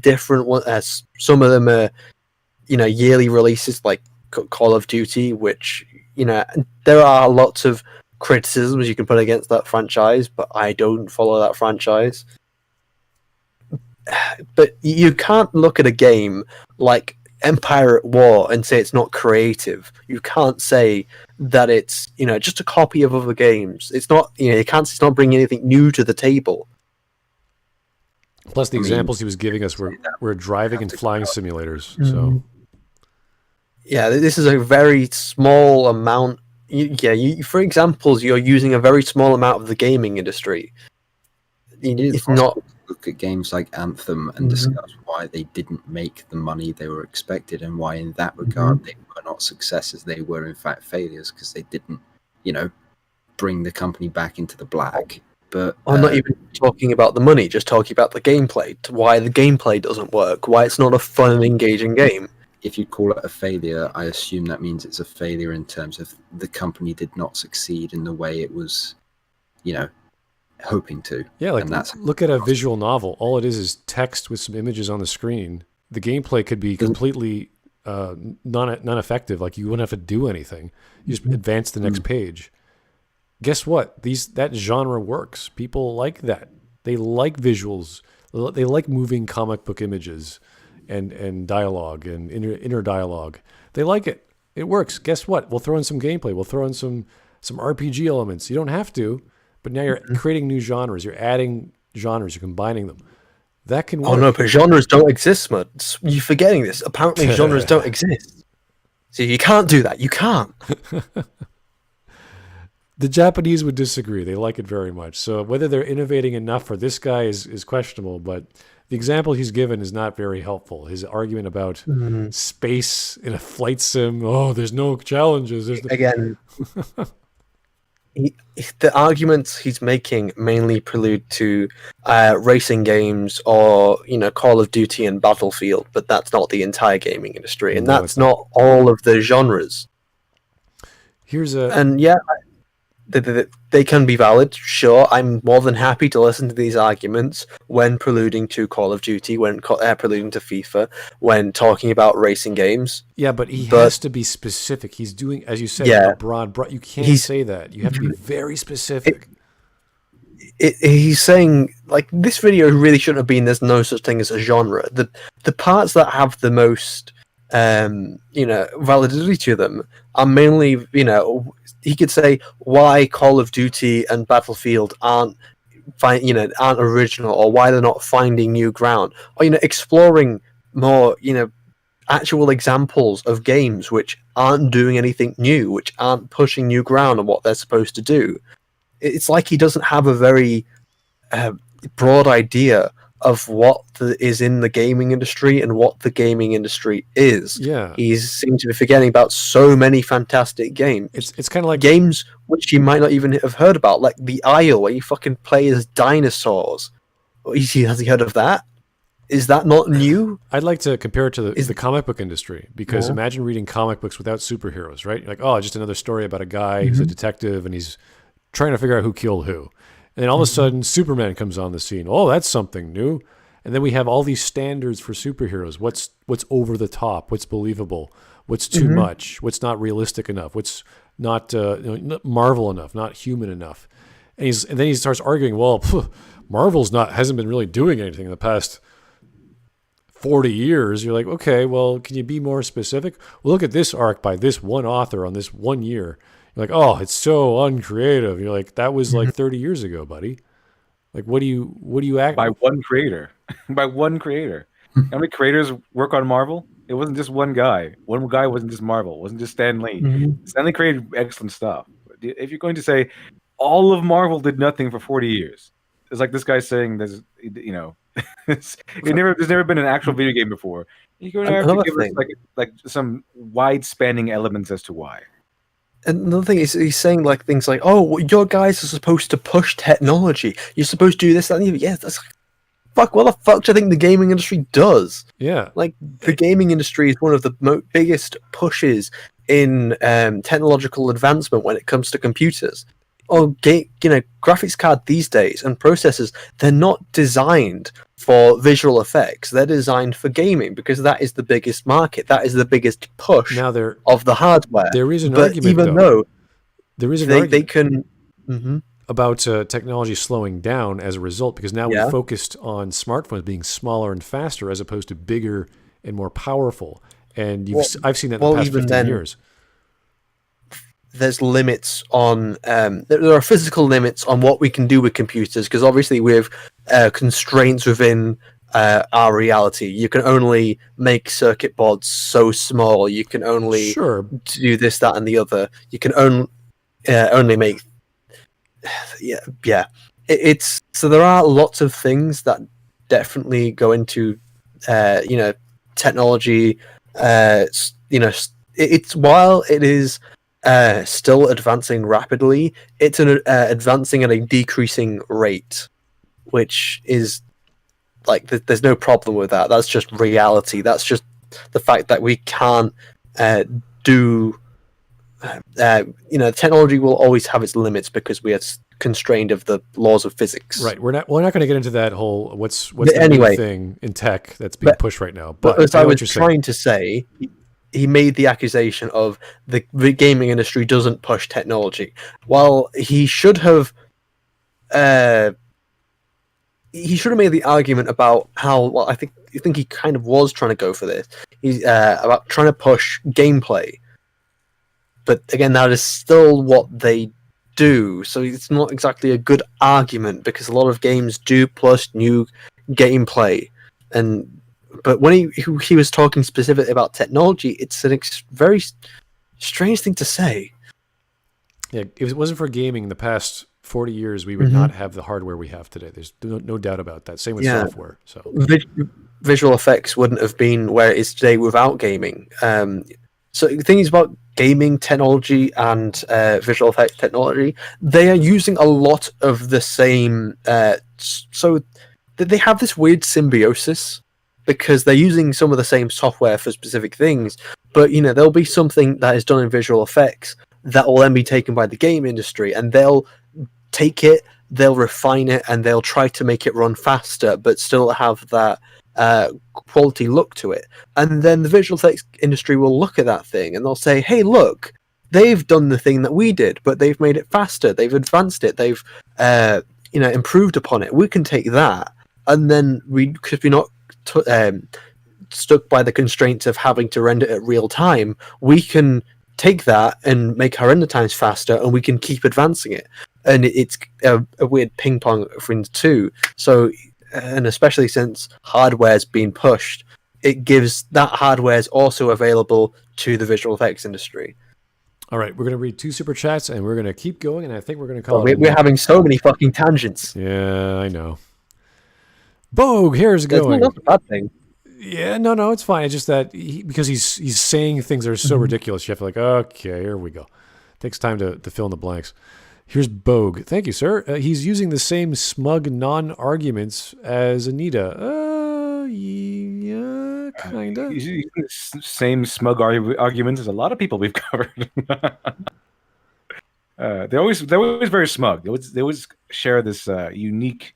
Well, it's actually not unique. It's like the NPC standard, unsubstantiated era of smugness. I don't know what it is. I don't know why, but they're all very smug and full of themselves, and think that everyone already agrees with them. I don't know. It's very strange. They like to sound their own voice. Yeah. I just wish more of them would see themselves as deplorable pieces of shit like I do. I think they need friends, honestly. They just need a second person to say, hey, maybe you're wrong. And then they go, oh, really? What do you mean? And then they have a conversation of why they might be wrong. That's all they need. But they probably had people like those before, but they're bigots, and so they stopped being friends with them. Or they agree with everything they say. So, oh, I just missed a super chat. I'm sorry there, Bogue. I skipped it. The guy is Anita without titties, a.k.a. a scammer. Oh, okay. Well, that's one way of putting him. Oh, jeez. I never think of Anita as a sexual object, sir, so I don't know where you have that idea. But, okay, we're going to keep going off after that. Sooner or later, you will ditch the target audience and treat gamers like the people who we really are. Guys and gals who just The true gamers, the guys and gals. Here we go. want to have fun, regardless of this benevolent thing you've invented called genres.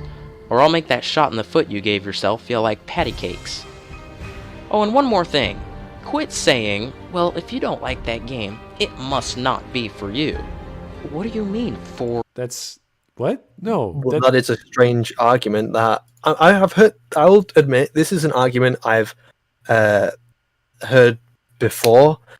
So, like, and it does kind of pertain to kind of like, you know, well, people say, oh, well, if you don't like a film, then it's obviously not for you. Yes, but this isn't exactly a well-respected argument by any means.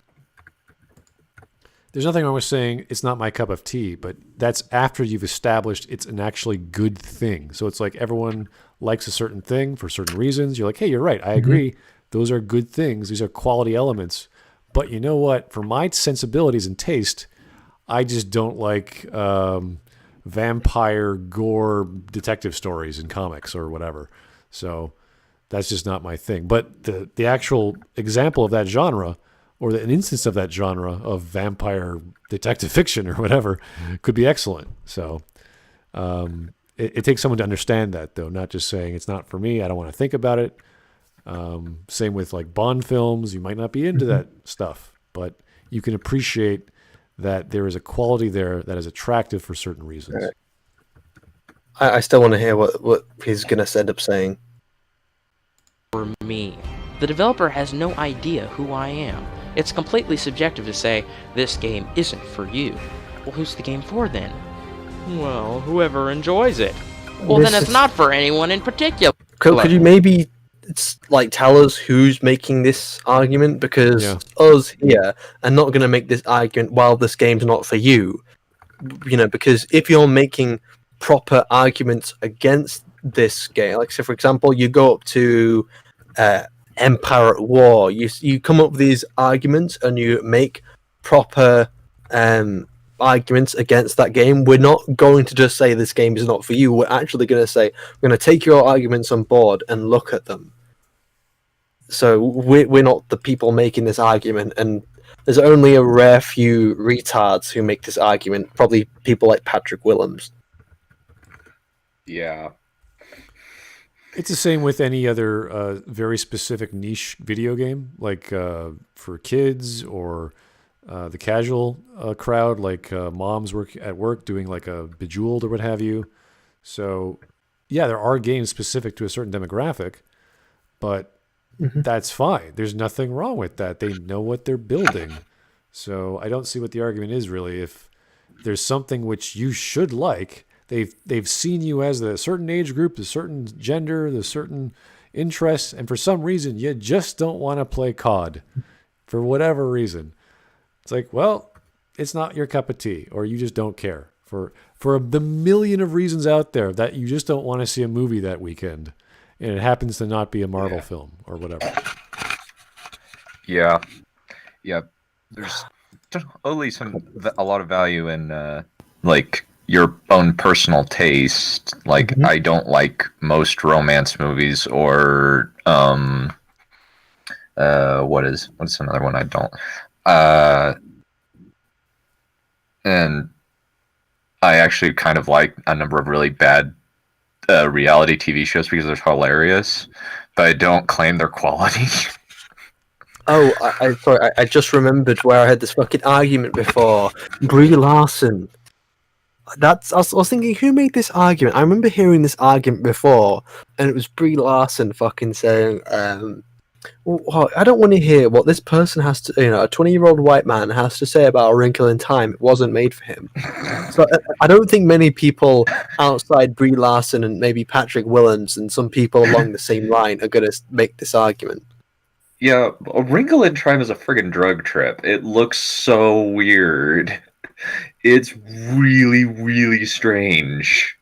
It is really strange because wasn't there a lot of like Christian sort of like themes in there? Like you could tell it came from like a religious. It wasn't religious itself, but you could tell it kind of came from that a little bit. Book has a lot of religious references in it. I've read it. I've read it or had it read to me. I just want to point out, Flint Clockwood said A Wrinkle in Shiny, and it's like a shiny in time. Oh no! Oh God, no! Please no! Look, stop! Somebody make that! Stop, somebody no. make that movie! No, Somebody make that movie! Don't even Photoshop that shit. Yes, do it! No, Do it! No, It must be done. Them. Don't encourage them. Why do you know how not? It's the internet works? Okay. Look, don't encourage the chat, okay? I think now that you said you don't want it, there's going to be 100 of them. Oh, yeah, if you poke the bear and keep poking it shiny, it's going to happen. So someone's going to say something. Or well, maybe I want to poke the bear, and I want memes to come out of this. Who knows? I think our audience is smart enough and not big enough that some random inspired crazy person's going to do that, but it's possible. just make a random Photoshop. Oh no! I want to be inside Shiny's wrinkle. Okay, we're gonna keep. Oh God! We're gonna keep going, guys. We got 17 seconds left. Well, I poked Berserker. Oh no! Oh dear! Oh, with what sword? Oh jeez! Or was it a poker? Regret is setting in. Yes, it is. I totally agree. All right, let's just keep going. We have 17 seconds left. If someone buys a game, they obviously want to enjoy it. If they don't like it, they're either biased, which is fine if you're not a journalist, or your game is a piece of trash. It's probably trash. Okay. Well, there's no more explanations. Well, okay. Because you don't like a game doesn't make the game trash. How is this person pushing design? Well, he said if you don't like a game, you're either biased against it or it's trash. And this is such an obsolete. It's like making such an such an absolute statement. Sorry, not obsolete. It's an absolute statement. So it's either one or the other. Yes. There's nothing in between. There's no It's not possible. You just can't. It can't be a bit of both. It can't be this, that, or the other. You're just biased, or it's terrible. I don't know what to say to that. That's sort of out of... What a crazy thing. He was saying some crazy stuff already, but that's just like, whoa. The discussion is so much more complex than, when you go into a game and you talk about the quality of the game, then you usually make arguments and discussions, and you talk about why it is bad, and then someone says, rebut those arguments, and you keep talking about it, and you keep analyzing it until you come to a conclusion. So just to say it's just bad, or it's just not your thing, or you're just biased, it's a weird attitude to have. Well, here's a great attitude to have by Asus Rocks. Games with big anime titties are the real games. What genre? What genre is that? I have no idea. What about that one game that Tim Pool's making? What about that one? Subvert. Porn. Soft porn. Why don't we just go with that? Soft porn. What about Tim Pool's porn game? What about that one? Oh yeah, Tim Pool. Oh boy. Maybe we should hire Porn Story. I'm pretty sure they go together. Porn Story, exactly. He'll have all these great ideas. He'll redefine genres. No. Porn Story, get in contact with Tim Pool. I hear he's making a porn game. So that's the real game. Does Ryan Johnson get forcibly something, a dildo forced upon him? That would be amazing. No. You don't force one does not simply force a dildo onto Ryan Johnson. You feed him Marmite. And I'm going to push this till the end of time. we need to weaponize Ryan Johnson. We need to promote like China and destroy their. You don't attack what you hate. You feed it Marmite. Shiny, I think that joke is lost on the majority of our audience. No. They have no idea what you're talking about. I will. No, it's not. Fucking meme. The Marmite will live forever because it's been mentioned in one fucking stream, and I'm going to mention it in every other fucking stream. You know what you need to do? You need to redesign your icon to be a Marmite trooper. Oh God, no. No. That way the meme will live on forever. No. Same coloration. No. See, Shiny, you have to commit yourself to one thing. See, you're not committed to the meme, You need to commit yourself. No, I don't want to commit myself. Meme-mite. Oh no. I'm fine. I'm Meme-mite. fine being my clone. I'm fine being shiny. Could the dildo be made of Marmite and then shoved down his mouth? Turn. This is taking a very strange turn. I'm just trying to wrap my head around his final statement. I'm going to be honest. Look, at this point, we're finally over the video. There's 6 seconds left. I apologize. My bad. I am sorry. I hope he just says good night. Let's just listen to the last 6 seconds. We'll read a super chat and call it a day. Maybe he'll advertise his game studio. Who knows? Oh yeah, his game studio, right? So, Game wisdom. Game wisdom. Oh wow. No, it didn't even have a goodbye. I don't. Oh God. I don't understand the notion that if you don't like the game, it means the game is garbage, Or you're biased. or you're biased against it. Every game is amazing, guys. Every game is a gold star. I forget, what did this have to do with genre? Oh God, we lost it. Nothing. It's This is a rambling mess, is what it is. Okay, here's a super chat from Bogue. And now that the torture is over, Google Goblin Slayer High School. No. I'm not going to do that. I'll do that after the stream because I still have my sanity in check. And Doesn't make any sense. I'd like to point out that he focused on video games the entire time while covering genre. Yeah, he didn't say video game genre. He didn't say literary genre. He just said genre, which is like, what? I know he likes his clickbait triggering titles a little bit, but you could at least make them relevant to the conversation at hand. You should have just made this title a ramble about game. Yep. A ramble about how games don't progress, apparently. It's as if he doesn't How understand all the games concept of copy you, categorizing his titles or his ideas. He just throws doesn't away know. categorization entirely. I bet his Half-Life video is not even going to be about Half-Life. It's just it's going to go into a tangent about something else. It'll be Portal 2. Oh yeah, he'll start talking about fucking Portal. Well, that's a potential video. If someone recommends it, we'll consider it. But I think we did pretty decently trying to get through this mishmash of what would you call this? What would you guys say? this video, like, what did we just do? It was a video. Well, I struggle to call it a video. Yes, it was technically a video. Yeah. I mean, by technicality. There's no such thing as videos. There's no such thing as genres. Everything is fake and everything is a lie. Everything is permitted, and there is no truth. Damn.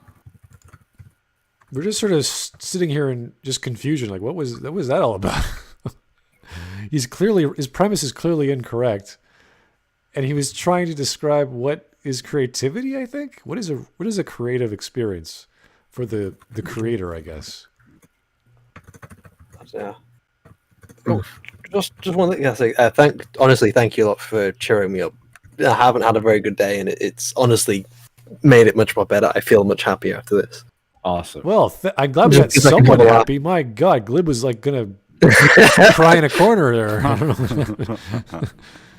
Shiny's fine. That's usually the exact opposite of Shiny. Usually, like angry. Well, usually I'm jokingly angry. Don't fucking piss me off. Okay.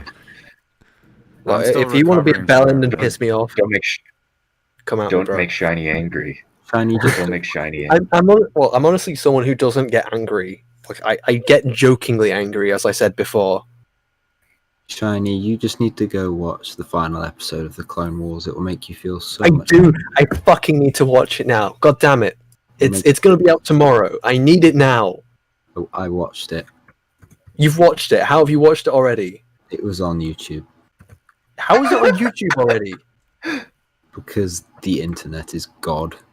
How the fuck they already put it on? It's not out on Disney Plus. How the fuck have they already put it out? Look, if you give me the fucking link, I'll watch it now. Give me it now. I've just watched like all of the 30-second clips. Oh, wait. Oh, it is. Oh, because it's technically tomorrow right now, I can watch it. And after this, I am going to watch it. Because it is there. There is the 12th episode. I am going to fucking watch it now.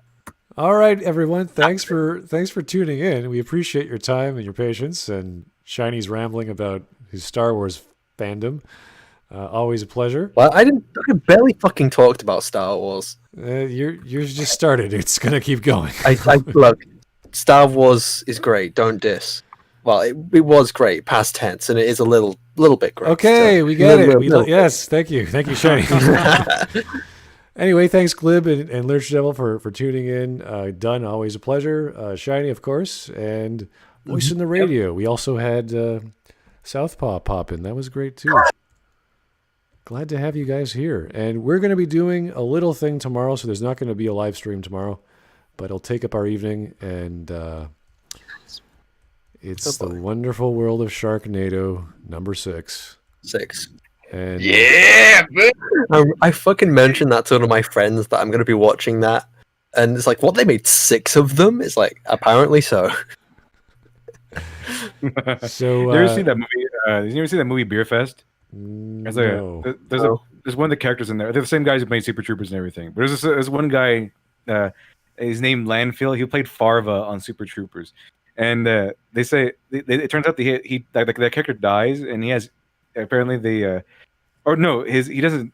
Well, he does die, but it's not this death doesn't bring up this part. But he says, "My wife left me. She took the kids," and he's like this big jerk and everything. Like he's just he goes all over the place. Like he's a really big fat guy. Does like a hot dog eating contest and stuff. He never sees his family before, and so they go. So when he comes in all drunk and sad because his wife left him and took the kids, everyone says he has kids. He has a wife.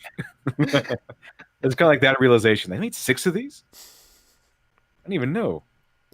So that's what we're doing. I'm still curious about how the fuck time travel fits into a Sharknado film. I've never seen any of them. But I want to look. There needs to be a fucking shark that travels through a time vortex. You have to have it. Doctor Who style.